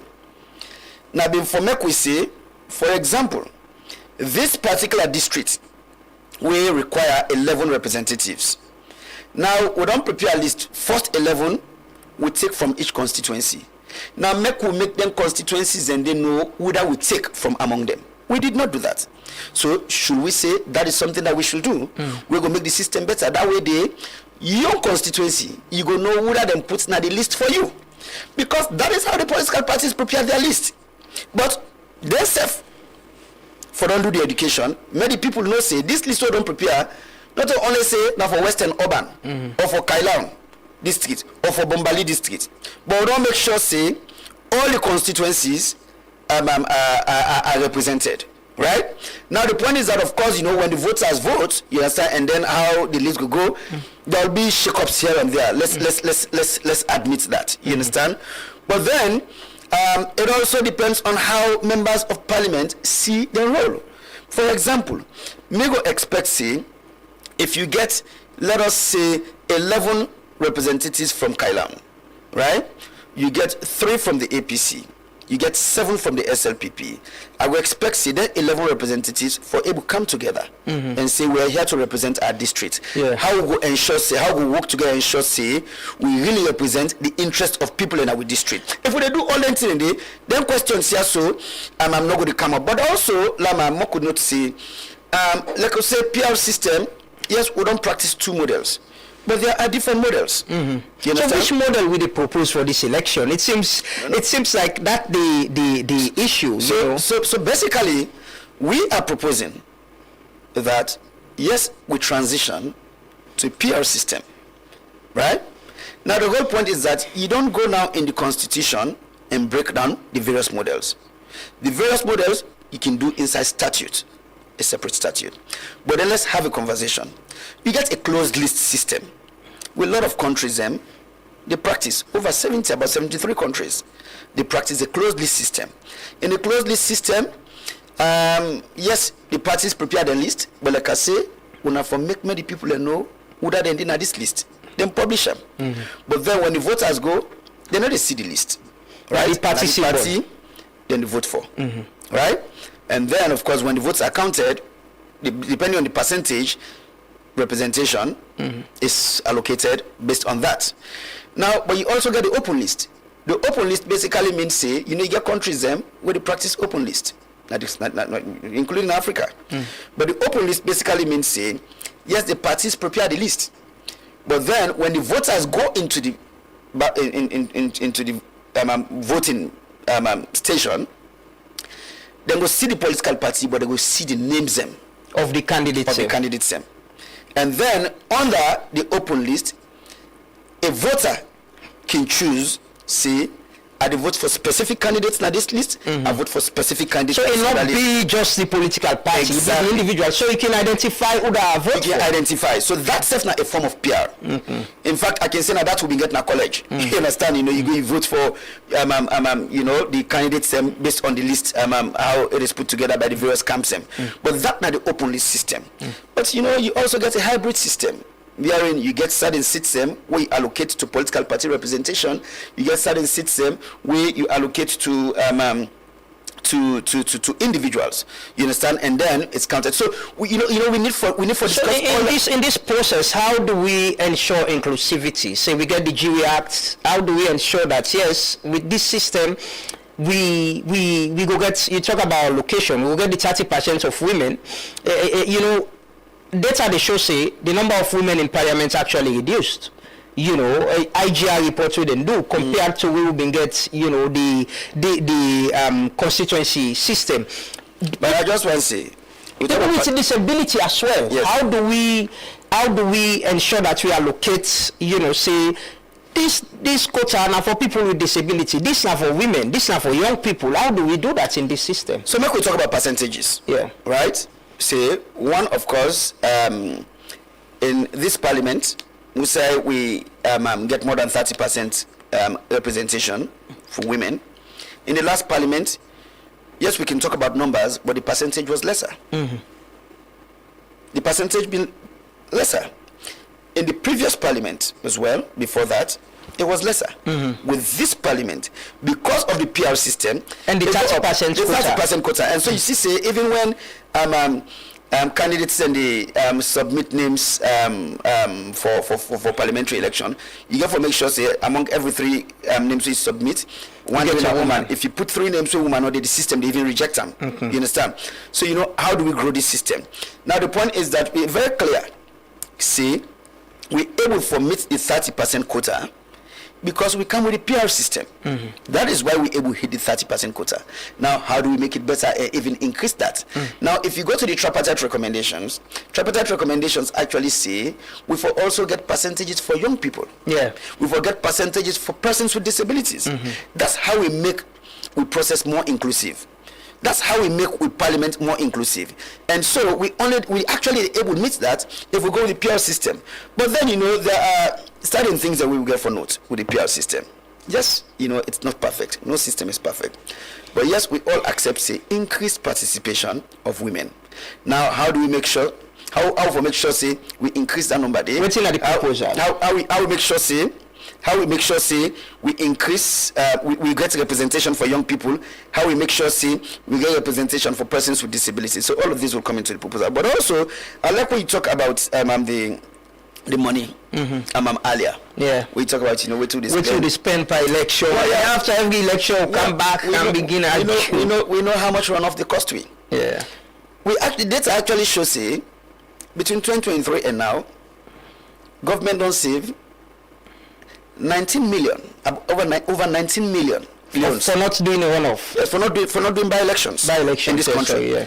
Now, the whole point is that I get one area man, we can say, like for call this money also in the new currency. He said for make him know the weight of the money. They call on the old one. So we call on the old one. You talk about 19 billion. Yeah. That's actually close to $1 million.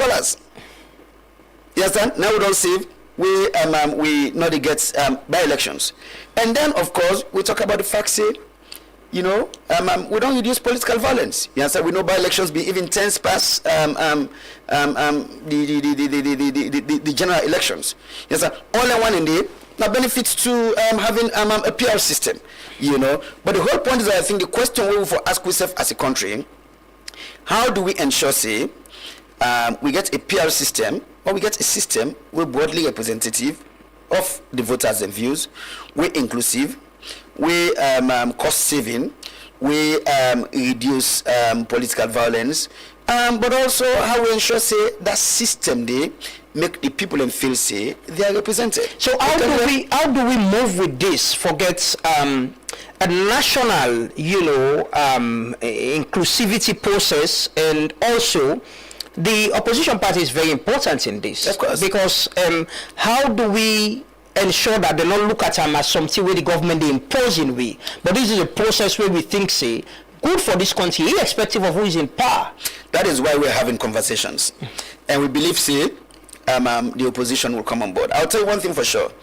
I have had discussions with members of the opposition on this. Then say don't make proposals.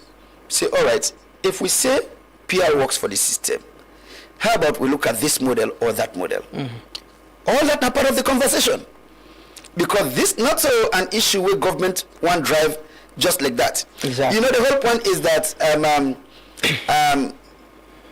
the president actually believe in driving processes where reflect the views of the population. It basically believes, say, that is how you sustain reforms, when they reflect the views of the people. And this is not only about ticking the box for the president. It is, you say, something he believes in, a value system. Take history. In 1996, when President Bill was head of state under the NPRC, at that time in his 30s, during which time it starts the peace process within weeks of taking leadership of this country. And then pull Fode Sanko Komonadu for the first time, we'll be facing Fode Sanko a fake name. And then begin that conversation. That's how we don't set the for election. When Fode Sanko been proposed, say, for put the election on hold and make we get peace before election. That's how we don't set date for elections. We get an electoral commission, we get political parties, etc. President Bill at the time, as a military ruler, what did he tell Sanko? He said, let me not be the one to make this determination. He said, make her take on to the people, make we get a national conversation. And that is how we had the Bintumani conference. You remember Bintumani conference? Who said President Bill, the NPRC under President Bill, convened a national conversation on that question. And when that national conversation, they say, we want elections before peace, President Bill then, as head of state, take them back to the RAF doing those peace talks and say, the people don't talk and say they want me the election go on. And that is how we had elections. We normally don't give President Bill credit for this thing. And these are the reasons why you see, say, if you go to the TLC report, Lama, yes, and which, you know, sometimes, you know, we can want for ignore. The TLC reports actually say, in plain words, that Julius Maada Bio was the single most influential figure in this country's transition from military rule to democratic governance. But I think people believe in the president, which is why they voted for him to be good. No. I just the leading things here, so many people and no see. This is how President Bill has conducted himself in government. And so now when he say, let's have a national conversation on this, it is not only about ticking the box. So it is about something that he believes will not inform in leadership in this country before now and also now that it is serving. Talking about the TRC, how this new constitution they promotes transitional justice and reforms, where a lot of the recommendations talk about it, from prison reforms, we will talk about justiciable rights, things where people forget rights. So how this new constitution they do that? Well, I mean, the point is that a lot of them they come into the revised constitution, but also look at them in the context of the broader reforms with this government they drive. Actually, if we check the data, they should say under President Bio in government, we have implemented more recommendations made by the TRC than any other government before him. The abolition of the death penalty, now be a TRC recommendation, it's coming into this constitution. Repeal the criminal libel laws in this country. Right. Now be a TRC recommendation. Now be also a recommendation will Cowan Constitutional Committee make. President Bill, take that to completion. If you talk about the 30%, the minimum 30% representation for women, now be a TLC recommendation. And then President Bill put her in statute, but he not only put her in statute, where we get the GIWI Act, he also insists, and women's groups don't make this proposal, and President Bill agrees with that. In the new constitution, we will also put this thing, say there should be 30%, minimum 30% representation for women. And then you look at the broader reforms where they take place in this country. Matter of fact, the point is that one of the things that I can left for say, if you go one of the offshoots of the TRC, which will be called the National Vision, we say the TRC be encourage people for put them thoughts, them vision about Sierra Leone in writing. And so that's been become what TRC called the National Vision document, where they attach as an annex to the TRC report. If you go to the Peace Museum, I remember I visited you see a lot of quotes. Now the point is, one of the quotes we did now where somebody actually talk about the need for make we invest and feed we safe. And then the person say, the more food we grow, the more peaceful we go there as a nation. This person also, at that time, 2004, type food security, 2, peaceful coexistence, 2, living together, you understand, as people and being at peace. That is what President Bill captured, where he say, make we get a feed salon program. So when we say feed salon to the TRC, because it was also a national vision as laid out, it's not only about ticking the box, it's also about we identity, it's about we independence as a people, but it's also tied to peace. Now this country as well, and how we live with our brothers and sisters. So these are all offshoots of the transitional justice process we don't recommend. And then of course, as me and you to note at the beginning of this all, a recommendation say we forget a new constitution will reflect the views and aspirations of the people of this country. So that is what I want to ask. How we make this process so public engagement, stakeholders, and we don't make APC and SLPP, other than they draft these documents, and how inclusive is the process. So the way the process to work, Lama, is that the current Constitutional Review Committee been done do in work, like they don't agree about how inclusive and participatory it been there. And then government don't issue the white paper. Now, we say you did, when government issue the white paper, at that point, the process now they move to the Attorney General in office, we now for work on the technical details of the of the process. That means for draft, and so when you draft any legislation, you get for gazette them, right? For members of the public see, and then you get for go parliament, and then we will get for debate them. Now, here's the thing: we don't decide as a government.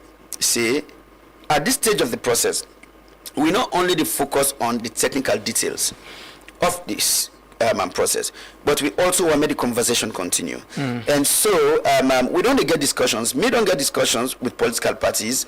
I don't lay out this process to them. We're not one of discussion. Again, for continue. We don't get discussion with civil society groups. We don't get discussions with media groups. But then we go for intensify those discussions. We therefore make sure say we bring the people along, and that is why my office they work together with the Ministry of Information and Civic Education, and then we expand our work for work with other MDAs, work together with civil society, with the media for amplify this process here. So yes, I would say there's a public information strategy we will roll out. There will be a very robust public information process in this. So the public know exactly who side the process say and who side will go with this process. But also the public know waiting there inside this new constitution here. So we can forget a lot of referendum. Yes, now they come. We can forget a lot of discussions with political parties because there are certain things as a country we will agree on. This is not one of them. When we talk about continuation in government, so one government start one thing and then the other government continue. This is an example. Started in the government of late President Kaba, and then continue in the government of former President Nkrumah, and then now in the government of President Bio. But then the point is that President Bio in commitment now that no one transition this process to another person. They want complete time. Waiting at the timeline, because somebody go to imagine say the president is going into in third year now, and we can forget election. What the timeline? So here's the thing: we will roll out a full calendar for the public see. Right, so the next steps, one therefore be getting them consultations, yeah, so but then two, for table the constitutional instruments na parliament, and then we take this to referendum, because the whole point is that if you look at all this will happen before the elections. Yes, this will happen. Yes. All this will happen. This is a part of the process now taking us into elections. So the point is about one for separate them into two, right? Because we know say this is a broad process. We cover lots of provisions. For example, you get more than 20 entrenched provisions so you can be touched. Now, if you want to go to referendum, how do you take 23 or 25 questions to the people in a referendum? You know, go like be already neighbor to win us. Then try a referendum with 4 questions. We know the problems we them get for deal with. So it is government's view that when you look at the changes we don't take place to this constitution over the years, when you look at the proposals within the white paper, when you look at the one that we come from the tripartite process, we actually will say the nature and character of the 1991 constitution don't change in a way that it should now be called a new constitution. Okay. And with a new constitution, we'll take we change the name. Yes, we'll change the name. We'll take them to a referendum. We could be a yes or no. And just for me, give people additional assurance. President Bio don't consistently say he no intend to get any benefit out of this constitution. No term extension. No term extension. 2028, it will be other people on the ballot. He is out. But here's what we want to do. We know say when we talk about electoral reforms, nothing's very sensitive to people. It always good make you get electoral reforms don't take place long before you get the actual elections themselves. And so that is why we separate this process. So the proposals we get for do with elections, we come from both the white paper and the tripartite process. Those ones, they come as a separate package, and they be the first order of business. How about if there are entrenched clauses in the electoral reforms, and we perhaps go need a referendum? So go be in referendum. So take note, see, even after the electoral reform laws don't go through parliament, the entire package goes into referendum. But of course, those are part of the existing constitution. Okay. But the good thing is actually all we electoral reform proposals, both from the tripartite process and from the white paper, they are all non-entrenched. There is a critical thing we need to discuss about election. Is about the independence of the electoral commission. I asked earlier about the appointment of the electoral commissioners. The issue is always about the suspicion about whoever works there, whoever is appointed by the president, answerable to the president. They support the party within a power. Well, that can be the case. Okay. But that the suspicion we can lead with to confusion. If you check the tripartite recommendations, some of the things are about even the commissioners, how they are appointed regionally for the person where they be commissioner for the south, not for come up from the south, the east not for come up from the east. How do we ensure an independent electoral commission in a law or maybe in our constitution, and how the president appoints them, so we're not going to get any confusions there. We get some semblance of trust in the process. Well, yeah, of course, you know, we don't get trust deficit in this country, so always, you know, in our government, when they talk about the issues here, so the reforms here, so how to make sure, say, we close the trust deficits. Of course, whatever you do, there will always be people who go treat the system with suspicion. Sometimes, you know, we get for also accept the facts, say, as a country. Sometimes people in response to certain issues really depend on the messenger. You understand? Or who side and team up. Exactly. You understand? Who side and team up? Now the messenger then like when the party in power now, when they complain about ECSL, and now it's the opposition complaining about ECSL. That's the point I'm making. Well, yeah, of course, you know, you know, the natural trajectory in politics. But this is something worthy of concern to the president and the government, and say, how do we make a system where everybody go trust? How do we stop elections denial in this country also? You understand? I think that are the big question we supposed to deal with. Is there anything in the proposal for make ECSL more independent, maybe in appointment and of the commissioners? Of course, there's a proposal. We come out of the tripartite process. We say there should be a selection committee. That selection committee go evaluate candidates, similar to how we do for human rights commissioners. Go evaluate candidates and recommend then candidates send it to the president, and the president will choose from that pool of recommendations, and then the person will go parliament. That is the proposal.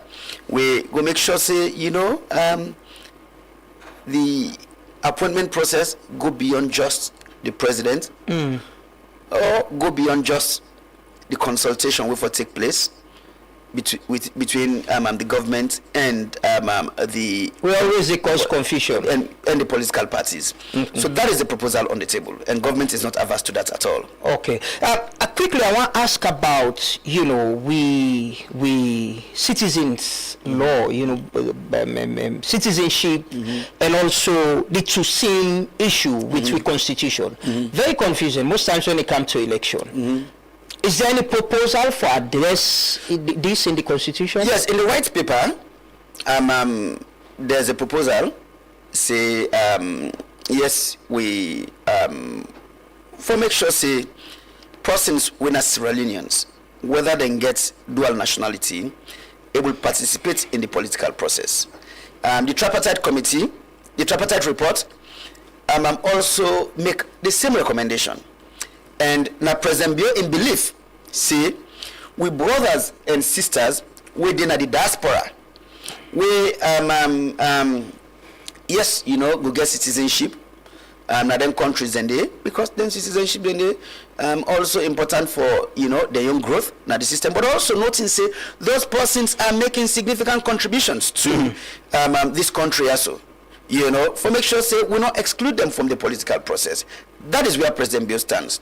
Not only the fact, say, them for able for participate as persons we can be candidates for local council or parliamentary elections, but also that we brothers and sisters in the diaspora for able to register and vote without the burden of moving back and forth. You understand? So yes, you know, there are discussions about putting systems in place so we'll make them easy for them for make them able to register and able vote without going through that plenty of moving back and forth. That is what President Bio believes. Now, where we stand as well is that whereas the president believes, the tripartite report recommend, and the Cowan Constitutional Committee also recommend, and the white paper accept.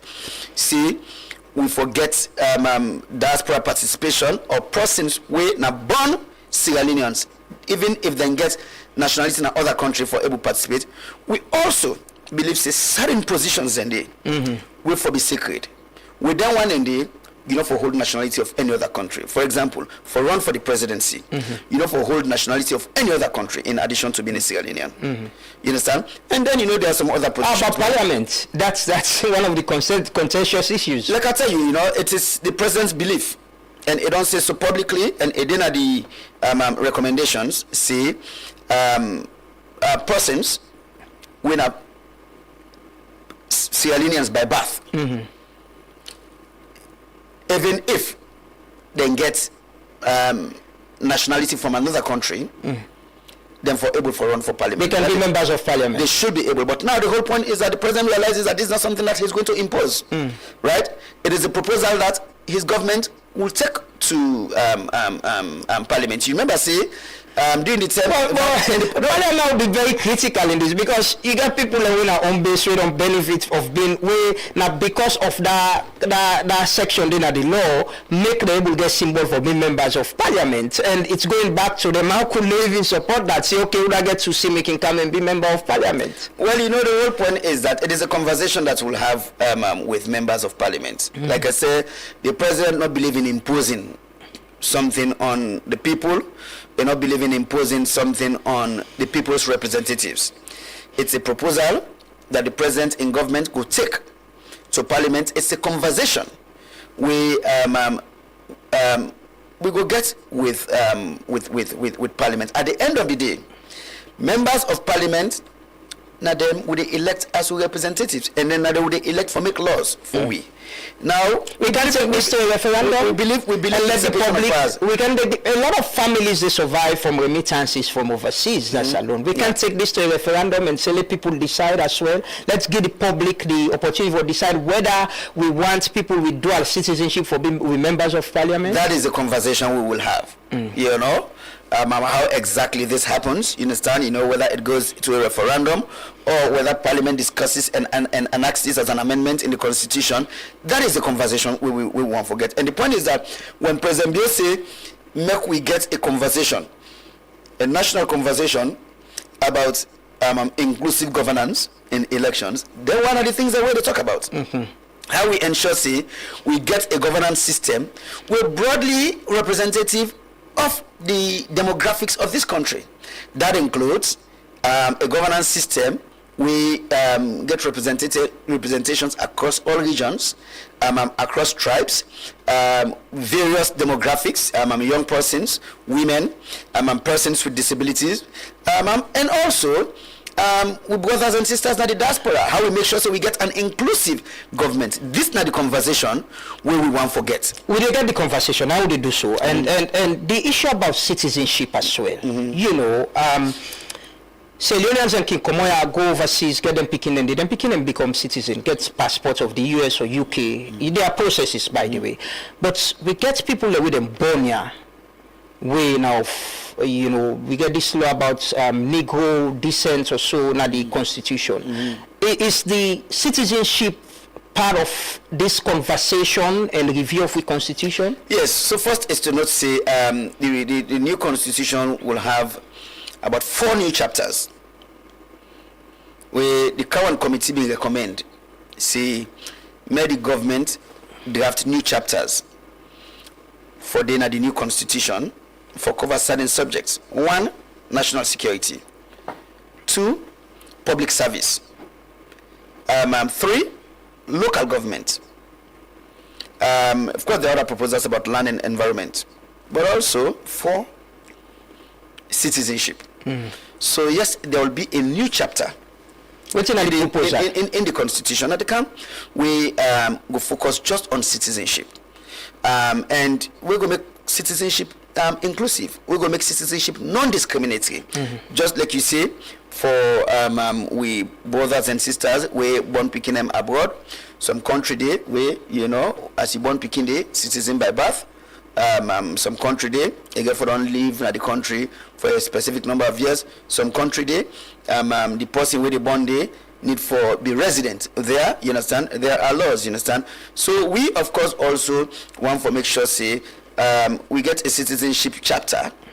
We non-discriminatory because it is I believe you remember say before now. You understand? Even when we talk about the descent. right? It will only apply to you grandpa or you great grandpa, but then so that means you granny or not been there, that's included. But also noting saying the provision on Negro African descent is a concern. It's discriminatory. Will they remove them? Yes, there's a proposal. The proposal is that not for the now with law books. Okay. So like I say, all of these proposals will go to Parliament, and these are debates where we go get in Parliament. But also the point is that important thing where people have for not on citizenship, right? We get something we call fundlings.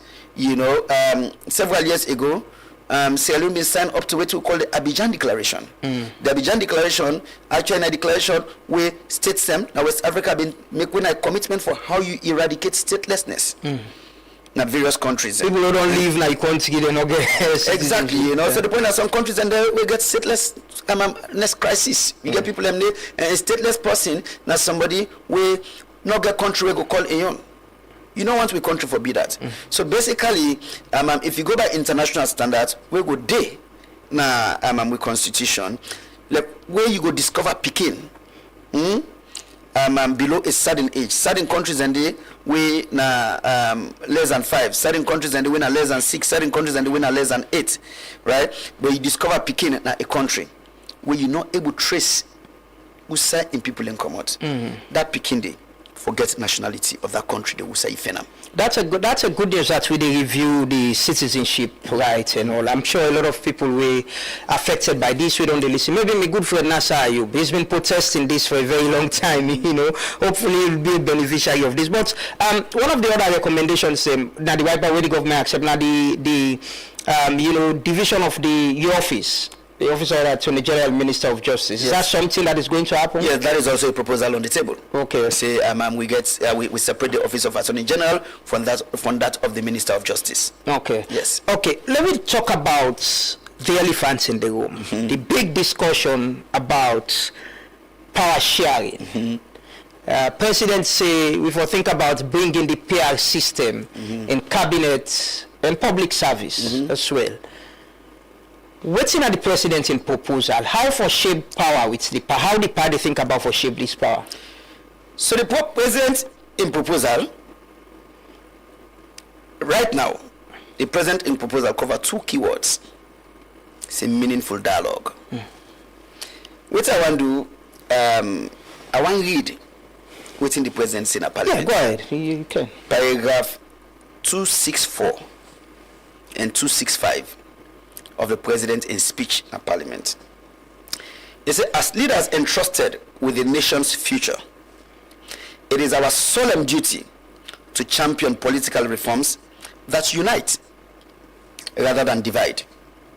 To this end, we must reignite a meaningful dialogue on adopting proportional representation, not only within parliamentary elections, but extending into the makeup of the executive branch and the wider public service. Right? That now within the presidency. Inside paragraph 265, the president goes for say proportional representation stands as a powerful force for inclusive governance. It guarantees fair representation of all regions, ethnicities, and genders. It broadens political participation and reduces electoral tensions and polarization. This esteemed house itself is living proof of proportional representation's impact, elevating women's participation across political parties. It is imperative that we build a state architecture that truly reflects the rich pluralism and diversity of the people of Sierra Leone. Now, when you look at what's in the presidency, we don't try to restrict the conversation to political parties or to political parties. But when the president talk about having a meaningful dialogue on proportional representation, he says yes, and get a discussion on whether we extend them to executive branch and whether public sector. But also, when you talk about the fair representation, it go beyond political parties. You talk about regions. You talk about ethnicities. You talk about genders. and then of course we talk about broadening political participation. You understand?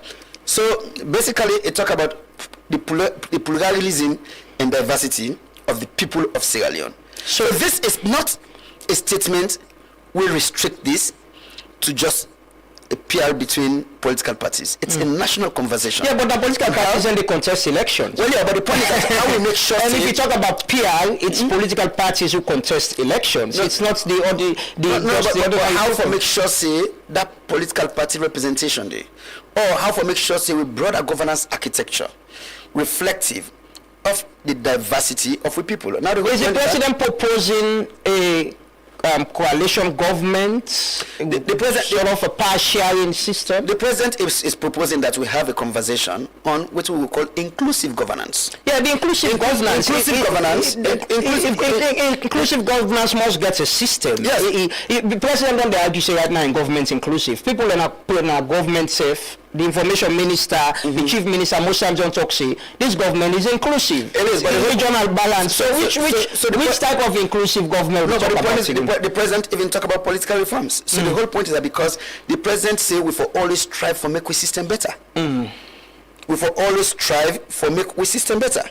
So even the whole point is that like when the president push for get gender representation in parliament at minimum 30%, the president never said that should be the ceiling. That should not be the ceiling. The president in view is that we even do better.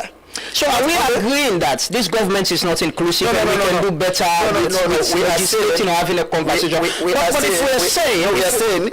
are saying, yes, this government is inclusive, but then we are saying that we for even do better.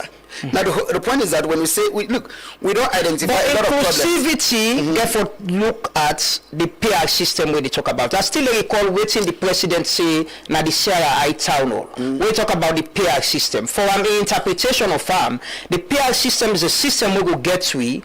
The APC gets seats na the southeast, the SLPP gets seats na the northwest, and that they show some semblance say the party then get national, reflection. Is that what we are talking in the cabinet level? When the president make that as a proposal of a PR system, they say so to the exclusion of other demographics. That is why in this statement it talk about a system where we guarantee fair representation for regions, ethnicities, and genders. And then, the president even say, for look at them within the wider public sector. So the point is that, we forget a conversation.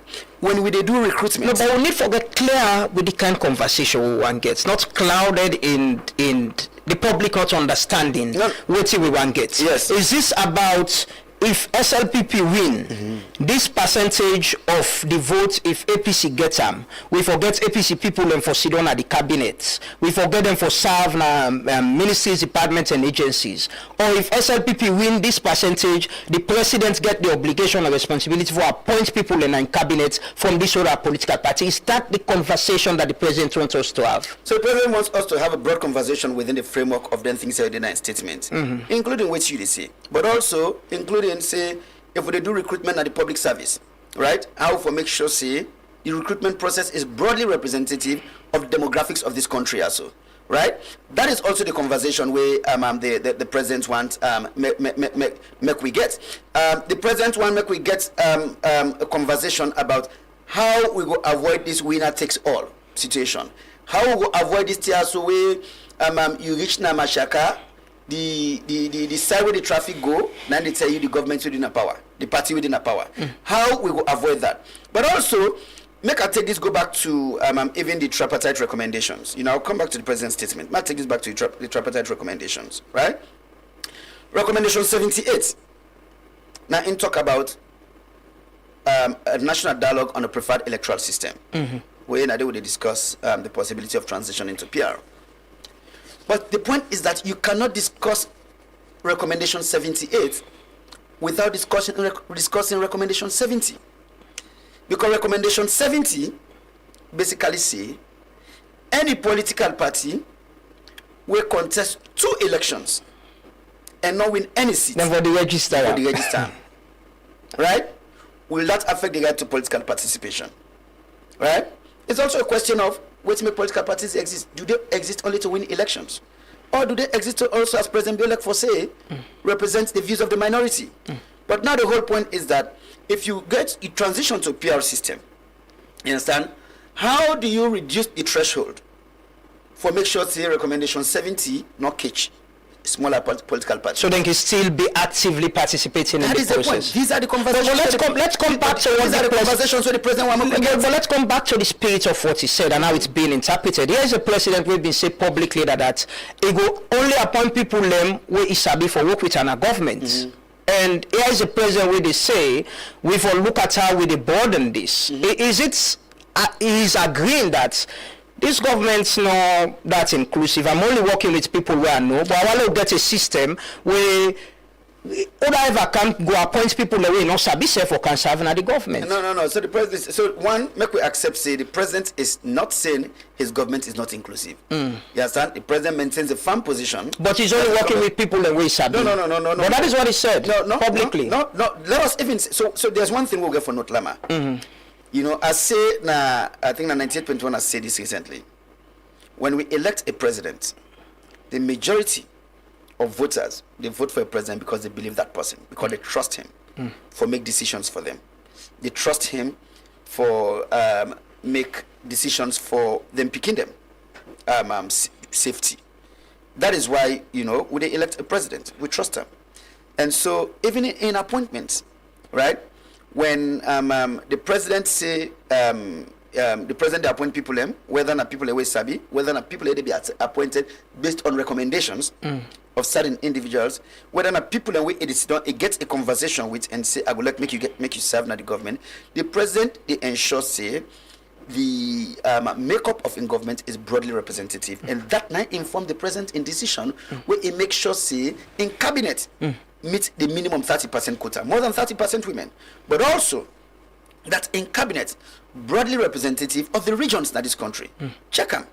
You understand? It's not a cabinet or a government where you go say just come on from one part of the country. That is inclusive. Yeah, but most times it's people who come up from a same political party, and that is perhaps the discussion about having PR into the cabinet, into the executive. Waiting the president, where the president stands on this is this.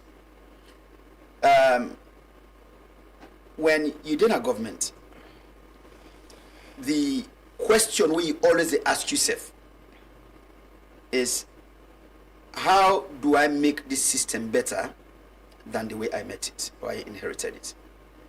How do I make tomorrow better than today or yesterday?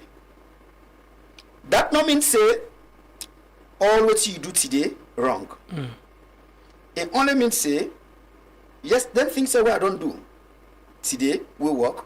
It actually convinced me say I can make them better. You understand? That is why, you know, you say it's like, you know, when you go do exercise in a gym, right? You do certain exercises today, the following day you challenge yourself even more. You understand? You know, you set goals for yourself. You understand? That don't mean say what you do right now wrong. It only means say you want to do better. So President Bill always can say, how do I make this country better than the way we are inheriting? You understand? And that is why in government we drive reforms, but each time, you understand, we make sure say we sit down, we brainstorm, we see waiting work, waiting not work, you understand, we evaluate ourselves, you understand, we see say, all right, you know, waiting we go able to do better. That is how he sees this. Is the president proposing a coalition government, a government where anybody will win election and become president gets a responsibility through the law for appoint people from the other political party where sometimes will get a percentage of the votes for be part of in cabinet and other appointment there? So the president, they propose say, we as a country make we get a meaningful dialogue on that, waiting I ask, on having a coalition government. No, the president is saying, I don't want to say the president say, oh, go get a conversation on coalition government. The president say, let's have a meaningful dialogue on the proportional representation, not only for parliamentary elections, but beyond that, and see how we will get an inclusive government where we will guarantee fair representation where a representation we go cut across regions, political parties, ethnicities, gender, Mr. Minister, forget etc. about the legal interpretation. In the layman interpretation, how you as a cell union interpret the pronouncement day or, proposal from the president. The PR system in the cabinet, in the executive arm, we're going to ensure say we get an inclusive government, we go bring peace, and we all go see we safe as well. And how do you interpret that? No, the whole point is that the president is in statements, of course, not to legislation, so not even do legal interpretation. No, well, something in the as an ordinary person, how me interpret all waiting the president says so. I put us in 2 words: inclusive governance. How do we get an inclusive governance? How do we get an inclusive governance? And I've been telling you, there was a reason why I go back to the president in NPRC days. For say, he's not a president with imposing views on people. He's a president who really believes, say, policies for being informed by national conversation. And that this is something we'll forget a meaningful conversation about, a national dialogue on how we get a system way more inclusive. And then, of course, the president don't make a lot of efforts. He don't make a lot of investments. We talk about, of course, we talk about the makeup of in government. But it's a question of how we make this better. You understand? Than the way we inherit them. Because when president lives in 2028. If we're not making them clear for the public, then the people will interpret it their own way and it become a confusion. No, this is not the conversation. But this is the conversation we've been having. The president don't say, and Yusuf don't repeat that, this is an inclusive government. Yes. But the president is still proposing a more inclusive government. So make we do better. Exactly. So which kind of inclusive government? Is it an inclusive government where go get the opposition or would ever lose election for be part of cabinet? The would win as president, get the obligation and responsibility, say this percentage we wanna get, we need for ensure say we get members from una party for serve in cabinet or another position. Is that what the president is proposing? So the president want make we conversation inform that proposal day. That is what. But we need to understand what the president they propose from una clearly. So if you see this, it's like when you get like a conversation, you develop a paper, right? Or if you get like consultations, you develop terms of reference for that consultation day. And the terms of reference for the consultation, we get certain key things and we go guide the conversation. So for me, when the president talks about a meaningful dialogue, if I don't stop at PR system, if I don't even stop at extending into the makeup of the executive branch or the wider public, but then he extend on to the next paragraph. For that paragraph 265, we talk about inclusive governance. We will guarantee fair representation across all regions. These are not complex things for me and you, or for which could be interpreted that we don't get inclusive government right now. The opposition is not part of the governance architecture. Apart from being in parliament, you get members of the opposition who ministerial appointments. So here's the thing. When I go back to the agreement for national unity, we signed with the opposition APC. Waiting the president will say, we make a really support that dialogue day and for make the APC resume their participation in government.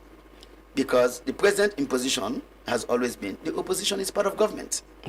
Opposition is part of government. That could be very clear on that. Opposition is part of government, and that is why we're really glad that when we take bills in parliament, even though you will get divided votes on certain things, you see a lot of things in the opposition they support. You understand? That is part of governance. You understand? Now the whole point part of the legislative. So now the president is saying, we don't try this at parliamentary level. Do we want to look beyond this and bring them into cabinet? Well, the point is, when we say the executive branch is broader than parliament. So why? The executive branch is broader than cabinet. So make we be very clear about that. The executive branch is broader than cabinet. Yeah. Now we need to get a meaningful conversation. The president don't put this. You know, like I say, he's not a man who wants to impose his views on people. He's a man where one for say, all right, he put certain things on the table, and then get them thin and they inform national conversation. Do we need a law for let the president do some of them things there? I say, okay, APC, give me 10 people, let them serve in my parliament. You're still gonna be, go still continue for being members of APC. Una don't need for join SLPP for being members of my cabinet. Can we start that conversation as well? Say the president can lead by example. So two things. where we get for note. One is to agree with you that the president gets wide discretion for make appointments in the interest of the country. That's very clear. Two is that I think say the mistake we make now that we restrict this conversation to cabinet. Because the president. Well, let's say appointments generally, presidential appointments. The president in statement definitely go way beyond within you say so. Yeah, I don't rephrase. Let's say generally. So, but make presidential appointments. Somebody go say, do we need a law for make you make education a right and say you they allocate 22% of your budget? He said that is what a president should do if you do something in the interest of people. But the whole point is that one of the concerns where Yusuf don't express how policies can change based on order in a government. You understand? So the president also get responsibility for say yes, he will get a policy, but then how that policy day for inform legislation for make sure say the investment in driving that policy day become sustainable. But as well, if we see maybe what can drive the conversation and make people believe say yes, the president is committed to this, is by the president saying, okay, I'm leading by example. I want to get this conversation and the show and say now it can happen. I don't appoint them people there in a different position. They're not only cabinet as you say, they're from other political parties. I'm not forcing them to change their political allegiance. They're serving in my cabinet, and the public can say, yeah, president don't do this. So let's have it as a law. Like how we get free quality education. So the president came, only say we get free quality education. Now we can't get a mass law. Let me ask you a question. Yeah. You ask me two questions now. Yes. Okay. You agree say, at the time when the president appoints Alpha Khan in government. Yeah. Alpha Khan was still a member of the APC. Yes. Good.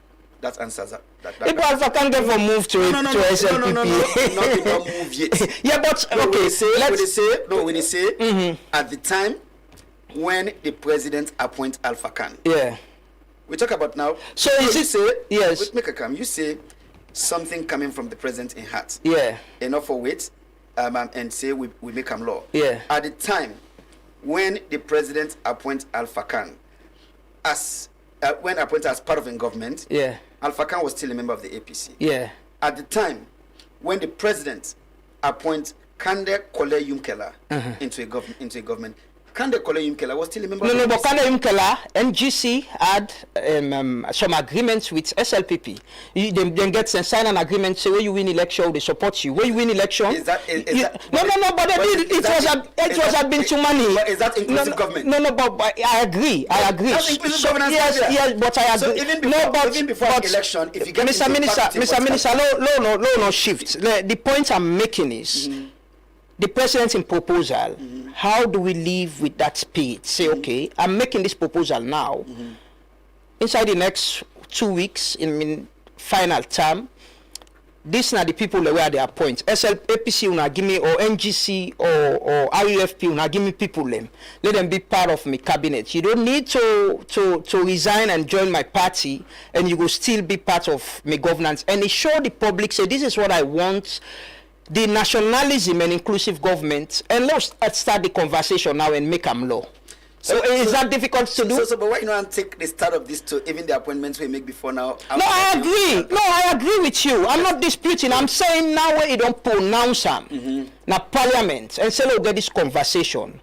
How about doing it and showing? Say yes, I don't pronounce them, and I want we use this example for continue the conversation. You know, the whole point is that me and you two, of course, not go see them and make a projection on the president in thought. No, me not talk to the president, so you can talk to him. So now I make a ask you. Yeah. So a projection. Yeah. On the president in thought process when it comes to appointments. You understand? No, but appointees then can do. Most times when I can say, now this is the president's think, now the president's idea this. So we don't know how we think because you have meetings with him. Of course. So this is what we have here with now the president in thought process. We now that a meaningful dialogue on how we ensure inclusive governance. We are reflective of the demographics of the country across regions across tribes or ethnicities, across genders, but also, like I've been saying earlier, even for brothers and sisters within the diaspora, how we ensure, say, they are able to participate in governance because they are contributing to the country's development. That is the conversation the president wants us to have. Now, what the president don't want to look, the president can get the option for just come and say, okay, this is what I'm doing.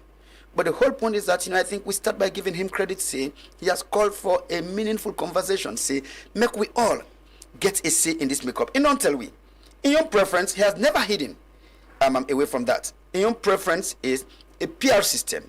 But then in the say now, how do we have a PR system where we ensure, say, we get inclusive governance? We will guarantee, say, there's broad representation beyond just parliament. So we avoid this whole thing of a winner takes all. That is what he said. So is this recommendation or proposal from the president something we get for be part of constitutional review, or a proposal that will go to parliament or a referendum? So this will be the outcome of the meaningful conversation. Right? We want the meaningful conversation.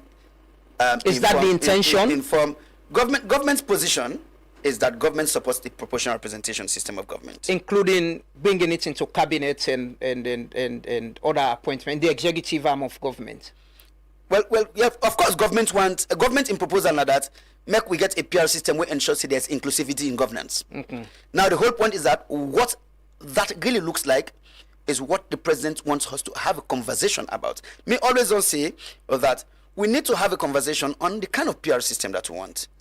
And then the president go further for even provide additional guidance on this. Let's have a conversation. It's not only about transitioning to PR, and that is why earlier I've been saying more than 130 countries in the world, they practice some form of PR because there are variations to PR. There are variations. That is the conversation the president wants us to have. How we go make sure, say, we get a system, a PR system, we really work for we as a country. We reflect the dynamics in our own country. We reflect the demographics in our own country. Ensure, say, there is broad representation. You understand? Across government, whether in parliament or executive or in public service. I think so. And when we do this, you understand, we get. I don't hear people that don't say. I don't hear people that don't say, they don't talk about power sharing. Me really want to focus on inclusive governance, right? But that's what leads to power sharing. If you get a PI system, is it not power sharing as well? That's the conversation that we should have. Yeah. That is the conversation. So, but let's agree, it's power sharing proposal. So it is not predetermined. Yeah, but that's the intention. The whole point is that, let's call it inclusive governance. Now the whole point is there's one thing where we can accomplish with inclusive governance. You make reference earlier to the fact, say, when one government sets up a priority, other government come, a change up. It affects your growth. The question is, for us, how do we develop a national agenda where everybody they buy into? Developing this national agenda is not based on consulting with other people. It's about ensuring broad participation, where we develop an agenda for, say, the next 30, 50 years. Everyone buys into that agenda. Government go, government come, that is the agenda. Are we proposing a coalition government? Like I say, I want to be very clear, say, what we are proposing is a conversation on like variations of the PR system and how that could work for we as a country. The questions them we they put on the table. How we go make sure, see, we get a governance system, we ensure inclusivity, or we guarantee inclusivity. Inclusivity across regions, across ethnicities, across genders. How we go make sure, see, we get a system we everybody able buy into and say, this is what the national agenda is. Now, this does not kill opposition. This does not kill. We feel, say, there should be an opposition. We go hold the government to account all the time. As a citizen yourself, you want to see the president begin for shape the power now? Well, Lama, as a citizen, I will tell you in very clear terms. One foresee a system we reflective of then things here so the president don't highlight. A system we go ensure say we get inclusive governance.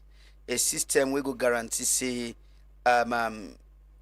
somebody no go be excluded from the governance architecture because it feels say it come from a particular part of the country, because it belong to a political party, because in a young person, because in a person where they live with disability, etc. I want a system where we will call inclusive governance. We will guarantee say all them people in there, the broader demographic of with society, young people, persons with disability, people across ethnicities, people across genders, people across regions. Feel say then get a say in the governance system. Their views are represented in the governance system, then self-represented in the governance system, and that we're able to drive the national agenda together. Okay. Quickly, as we round up this conversation, you get plenty work for do. Yes. You know, I can imagine the things that we do. And I've been read the mid-year report from the Justice Sector Coordinating Office, and some of the challenges where they highlight under your ministry. You know, one, inadequate working tools and infrastructure. The ministry continues to operate under a substandard physical condition. Several departments are housed in outdated camp facilities and compromised confidentiality, operational efficiency, and professionalism. Outdated office equipment. There is a critical lack of modern equipment such as computers, printers, scanners, and secure storage system. These affects documentation, case tracking, and all of that. Poor internet connectivity. Now, then they are laugh where actually. It's a unreliable and weak internet service. Impede access to legal database and all of that. Insufficient funding and human resource. Delay disbursement of approved funds. How are you able to do all this work for reviewing constitution, for explain to we how for shape the power? How you able to all do this work? You not get internet, Mr. Minister. I'm concerned you not get internet too. So first, I want to say, I not talk about how we shape the power. No, I mean say, yes, not to you say. I talk about how we ensure that there's inclusive governance. You know, but the point is, I think you know, I get into this work when the president, you know, give me the honor and privilege for serve in this position. I get into acknowledging say there are challenges, but I get into also acknowledging say there is really the political will for respond to these challenges, you know. So I think it's a good starting point now acknowledging these challenges where you list. So you don't get better internet now? Yes, we're working on this. You understand? I think say it's getting better. You understand? Definitely online challenges here, so including working tools. Even yesterday, I've been meeting with State Council. We say, you know, we talk about some of them challenges here, so but we talk about what they do for fix them. You understand? So the whole point is that yes, we're rolling out, you know, working tools to State Council. We're rolling out I'm getting some of them tools here, like you know, the printers and scanners, etc. For make sure say we work go before. Definitely we get a conversation about how we respond to the physical facilities where we occupy. But you know, there are also you talk about even threats, security status of that building. There. Well, exactly, because you know, of course, we accept say you know good that we share occupancy with other people not the building. But these are all things and where we don't discuss with the president. He takes them very seriously. But then the point is that there are also ways where we have to be innovative about them things here. So, for example, when I meet with State Council, I say let's have a conversation. You know, maybe one of the reasons we make you know we cramped up Nayaso. Now, because we're not on staff up in we offices up country, you understand? So yes, we're gonna move away from this whole thing of having one State Council for cover. But imagine you not get internet free, you get building problem. How you go do voice send them staff then they apply? No, we get offices. I read even the judiciary they complain about. We get offices then side and day. You understand? Conducive and you know working environment for the kind of work owner they do. So we're making them better. That is what we're doing. We're making them better. And like I say, even we own infrastructure now, so we're making that better. You understand? I'm not gonna tell you say. Do you plan? Do you get any thoughts about moving out to get these special courts? Oh yes. Oh yes. So we get a plan. If you watch with Justice Sector Reform Strategy, one of the things that we will say now how we move the Office of Attorney General and Minister of Justice from Usa Ede right now to the premises of the Special Court, but not only the Office of Attorney General and Minister of Justice, but also how we move other justice sector institutions for make sure say we get a one-stop center for interaction or engagement with the justice sector. So we talk about the Attorney General's office, but also you're talking about bringing Human Rights Commission, Legal Aid Board, Justice Sector Coordination Office, Law Reform Commission, Office of the Ombudsman. You understand? Make them all day inside that facility. So when you go there to interact with the justice sector, it's a one-stop center for engagement with the justice system. Now, you get other ways that we will look at this. Of course, government understands, say, and investment in justice, it's tied to investment in development. You understand? So we get for make sure, say, we get a justice system where they work for the people, where people get faith in. But there are also certain innovative ways where we get for look at them, right? Yes, putting money into the current system, now one, but also how you ensure say there's innovative financing, right? So there are certain things that we'll go do. For example, now we get the Criminal Procedure Act where they come into effect on the 16th of this month, right? There are certain things inside in. We go also make sure say we save cost, right? One, we talk about alternative sentencing, right? Not to everybody for going to jail, not to everybody for going to prison. Decongesting right? the prisons. Decongesting correctional service facility. You understand? Changing certain laws. You understand? Decriminalizing petty offenses. When you decriminalize petty offenses, you reduce significant burden on the courts, on the prosecutors, but also you reduce 33% of the prison population at this country also. And those are innovative financing models. You also get other things that they do. We want to make significant investment in access to justice. We want to look at justice like service, where government they provide to the people, just like how health and education as services. We get a policy, government policy now that within 5 miles, people for access some kind of a healthcare facility, picking them for able for access some kind of a school. We want to do the same thing for the justice sector. Wherein we see say within a reasonable distance, people forget a way of getting the justice needs met. We start by acknowledging say people and justice needs are different. When you go for a hospital for headaches, then you medicine for headaches. When you go for belly heart, then you medicine for belly heart. So when people come for engage with the justice system, we look at them as service, acknowledging say people and get different justice needs them, and so make we get a system where they respond to them different justice needs. And some people they na community paralegal need for engage with. Some people they na a mediation center, and that is why we try for set up mediation. We get a mediation bill. We will kind of parliament. We will go institutionalize mediation. Some people and they now they them for go. Now, if you get all them systems here so in place, you understand, people engage with these various systems. We really believe say it will reduce the burden on the formal justice system. It will reduce cost for government, but also it provide access as well. It provide access to justice. You understand, and also make sure say people able live together in harmony. We also understand say when you get systems where they respond to people in justice needs, it gets an impact on the economy. Because when you not get for cover a long distance for get justice needs met, you can spend time on your farm. You can still stay in a shop. You understand? That is why we also they make sure say we digitize the justice system. You understand? When we digitize, we see say people able gain access even from remote places. Now the whole point is that we say like you so, right? If you get case in a court, will last you for such a long period, it affects you work with you do also. When you affect the work with you do also, it affects the staff you also you work with. You understand? If you even put them in the terms of somebody in a community, if a carpenter, when it affects that carpenter, then affect the breadwinner of the family don't be affected, the entire family is affected. By the time you know it, you take that carpenter then you lock them in the justice system, you go jail maybe for a petty offense. Now waiting to happen to the picking them. They're likely for drop out of school. But if that carpenter they get 10 other people and where they work there, waiting they happen. You get 11 families will don't be affected. It becomes a burden on government. It leads to chaos in our society. So these are all investments we would try for make. And we believe say we call them innovative financing. We believe say when we make investment in them systems here, so we make sure say justice people and justice needs are met at their doorsteps. But make sure say the justice system they respond to people and unique justice needs.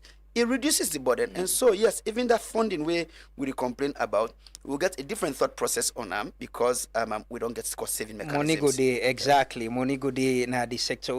Very, very nice and very good plans, where you get. But I just want to ask you this question. There was a letter where you were copied in, where the Supreme Court judge, Justice Alan Alloway, writes about, he complain about in livelihood. Say in money, in salary, the Chief Justice Don Olam complain about files being taken away from him. Are you concerned about? I was concerned because this comes from Supreme Court judge complaining about the justice system itself. You were copied as Attorney General and Minister of Justice. Yes, I was copied. But here's what I will say, Lama, on that issue there. When it comes to issues where they affect judges, whether it get for do with them welfare issues or whether it get for do with them work in the administration of justice, not to think where we go discuss in the public. Okay. So, no, but the concern is about the complaint about human rights abuse, his rights being abused. I could imagine if a Supreme Court judge can come openly and complain, and by the way, he shared the letter to the media, civil society organization, and that's why I'm referencing, not to confidential letter even. So I no go speak to the learned Supreme Court judge in thought process as to why he exercise discretion for make that letter and the complaints contained in it public. I no go inform. I no go speak to your own thought process. I go only tell you say that is not something where the judiciary itself go discuss in the public. I go only tell you say yes, it is something we touch on the Chief Justice himself. You understand, and the judges, you know, at that level, they take leadership into engaging on that issue there. Yes. Are you mediating or in any way involved in addressing some of the concerns that we sent to you in that letter? So here's the thing, you know, as Minister of Justice, yes, me and the government or the president in representative for interface with the judiciary or the entire justice sector. But I do this acknowledging that we get separation of powers in this country. We are in the executive arm is headed by the president. The parliament, the legislative arm is headed by the Speaker of Parliament, and then the judicial arm is headed by the Chief Justice. So the government respects separation of powers, but also government understands say we get responsibility for reform. The justice system, and when we talk about reforming the justice system, they talk about addressing the challenges where the judiciary face. So if you look at the justice sector reform strategy, we designed and launched last year, you go see it gets significant coverage on how we reform the judiciary itself, not only in the context of the laws where judges they interpret or how they deliver justice in the country, but also in the context of how the system functions for them, how the system, how we ensure then get the working tools, how we ensure we understand the challenges we judges them face, and that we're able for respond to those challenges. How we ensure if we ask a judge for work on cases and deliver justice for people, make we give the judge the tools we in need for do that work. When we say we want to make justice be looked as a service, how we make sure we get a judiciary we able to respond to that, so that way Lama or the mami within my community or the young man within my area, when it come for engage with that judiciary, make it come with the expectation say a service the judiciary they provide to them. But for do that, we get for make sure. Have you in any way, Mr. Minister, involved in the complaint raised by Justice Alan Alloway? I'll tell you one thing for sure. Yes, as Minister of Justice, I don't look at the issues, but then, like I say, respecting separation of powers, the judiciary gets a system, a mechanism for handling it. And then, of course, on behalf of the executive branch of government, me go provide the necessary support where the judiciary need for fixing challenges, including responding to the issues where they in the letter or the manner in which judges themselves resolve their differences. Finally, and then I also want to make you note, when I talk about the mechanism, you get the Judicial Legal Service Commission. Where I get representative day, right? Me of it get representative day when I the Solicitor General. You understand? But you get other representatives. You get Public Service Commission represented there. You get the Bar Association represented there. Then all the day. You understand? We also get responsibility for look at them kind of issues there. So make we allow that system there for operate. Make we allow that system there for function very well. Finally, you don't start the extradition process for just the man where you colleague the Dutch government asks say they want. You don't start the extradition process. Well, the point is, so extradition is a legal process. It is not just a word where you say when there's a request for extradition, you just say, all right, this person extradited. We get what we call the Extradition Act of 1974. We lay out how government for handle extradition requests. So from a requesting state, some first look at if a government gets an extradition agreement with a particular government, a particular country. But then if you not get an extradition agreement with the requesting country, you also get for look. You get what we call the third schedule with another act. We also list several countries that the government can get into extradition agreement arrangements with. You understand? So that's what is going to guide this process. How far are we with this process now? How far are we? I think what you explain, so I've been doing you to explain. Where are we present? So we say we deal with this process. I'll talk for Usai Mini Manage. We're the as Attorney General and Minister of Justice. We now be responsibility for receive the extradition request, review them as an office and see how the law applies to the request. That is what I have done. Now, when it comes to investigations, when it comes to arrests and custody, that's now in the hands of the police. A day, plenty time people can mistake with system because we and the police we all in a justice system or the justice sector. People can even forget and feel saying I may supervise the police. No, I do not supervise the police. I do not speak for the police. Matter of fact, now that can make some time where some case go bad or my office say, oh, certain matters we can't prosecute. Now because we take the decision based on what we get from police. You understand? If we been to do investigations, maybe certain outcomes could be different. But waiting police give we, then we they use for go na court. What's the advice you don't give on the extradition request for just? Well, that the police need for investigate. One, the information about the individual being present in Sierra Leone, the circumstances. If that is the case, the circumstances surrounding that person in alleged presence in Sierra Leone, and then steps that should be taken. You understand? For ensure say if the person is indeed in Sierra Leone, for make the person be brought into custody, and then of course you get the legal process for play out. That has been the case. So basically, of course, when I received the extradition request for the Dutch government, I make them known. I think not only that I make them known to the police or other people in government, including the security sector. I also make a name to the public. Yeah. I came out public say I don't receive them. This is what is in it.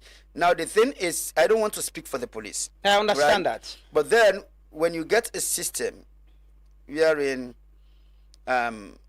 yes, one country wants one man. One country is interested in one person, right? We as a government, we are interested in more than that person.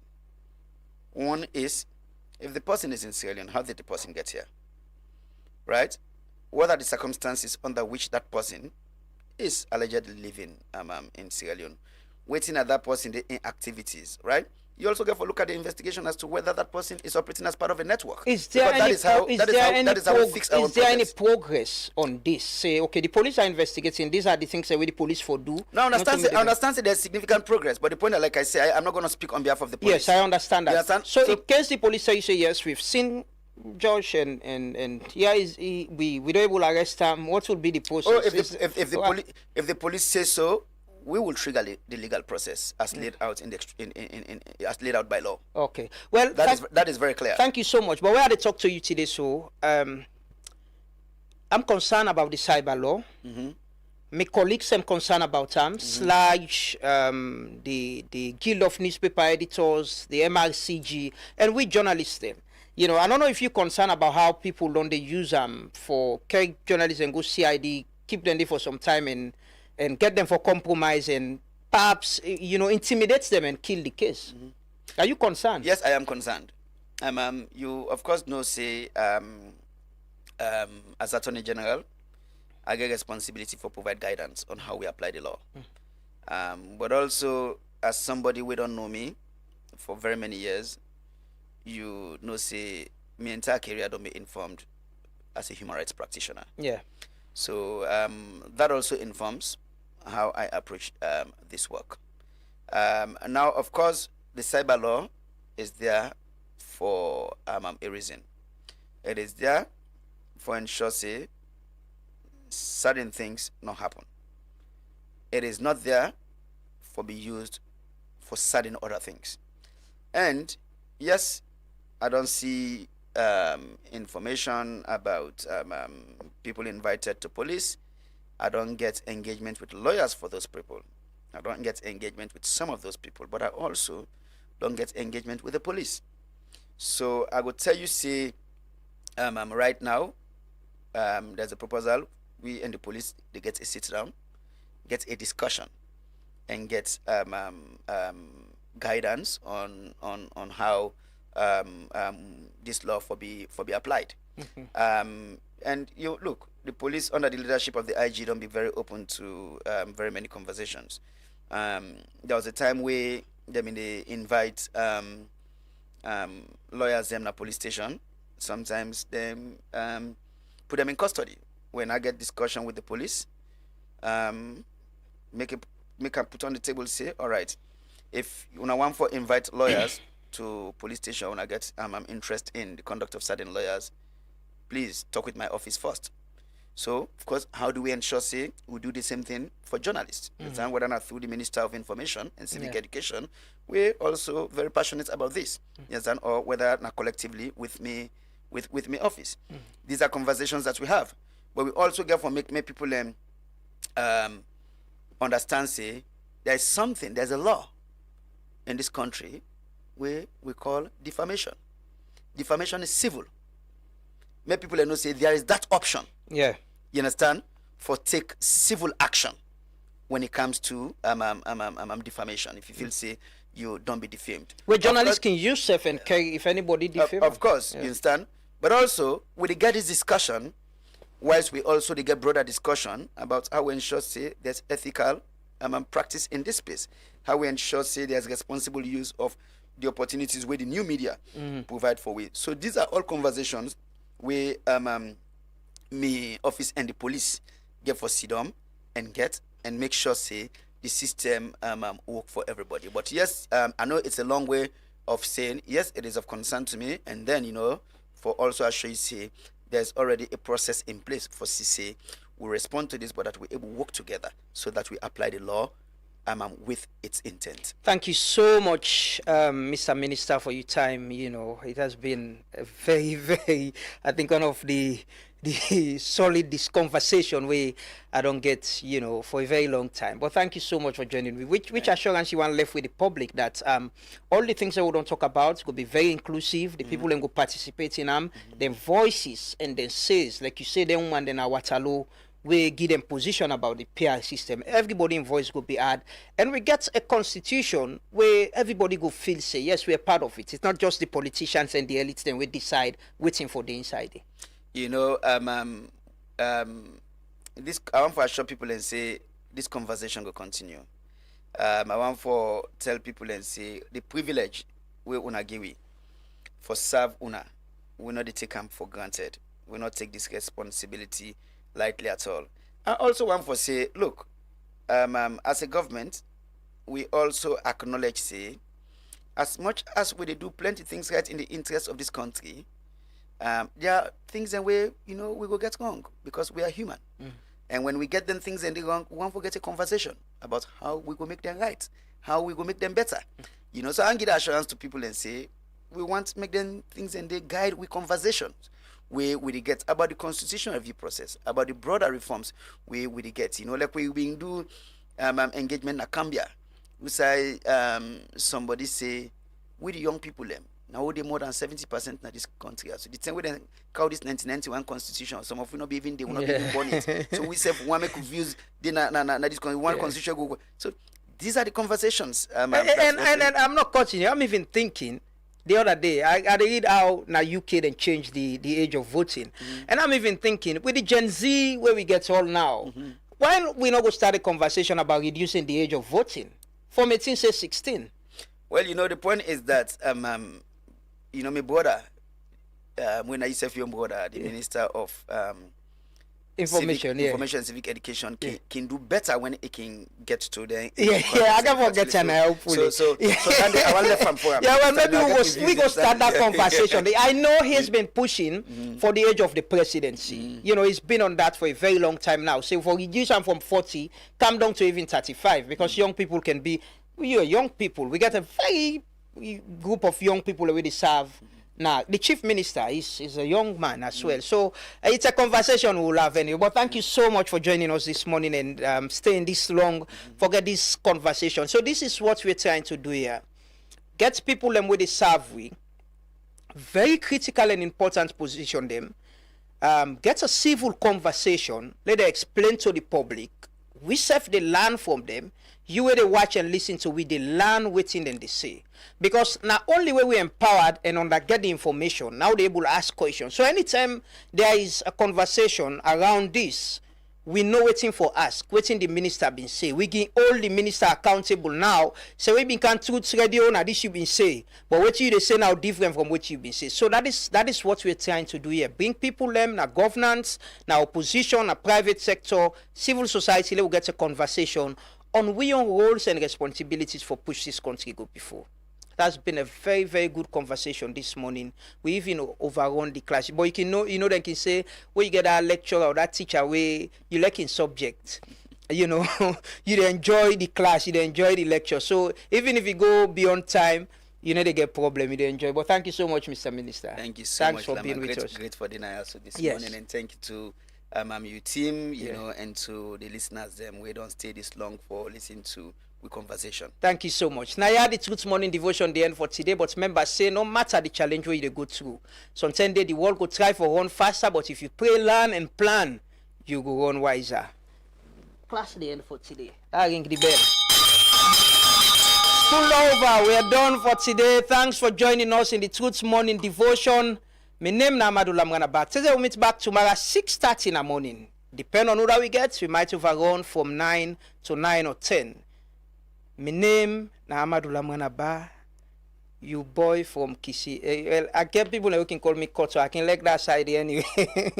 But thanks for being with us. It has been a lovely morning and hope you day go be very lovely. But as always, don't forget whatever you do, serve your conscience, work diligently, and as always, the true 90 last. Have a lovely day.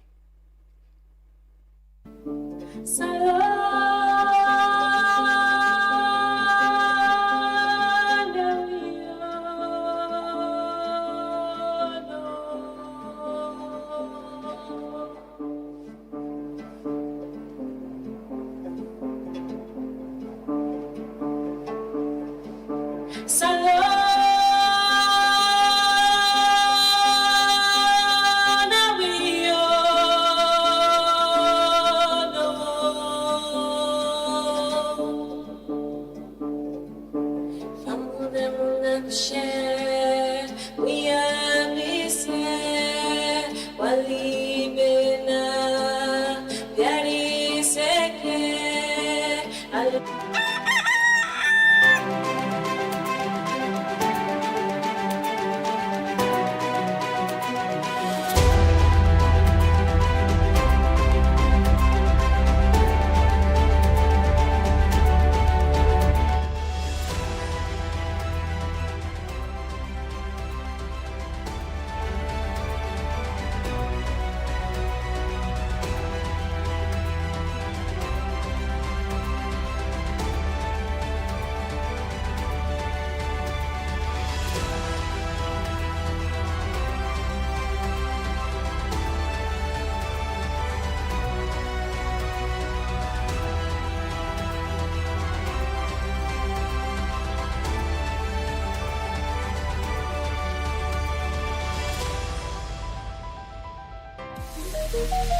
This is Truth Radio, 103.9 FM. We empower the nation.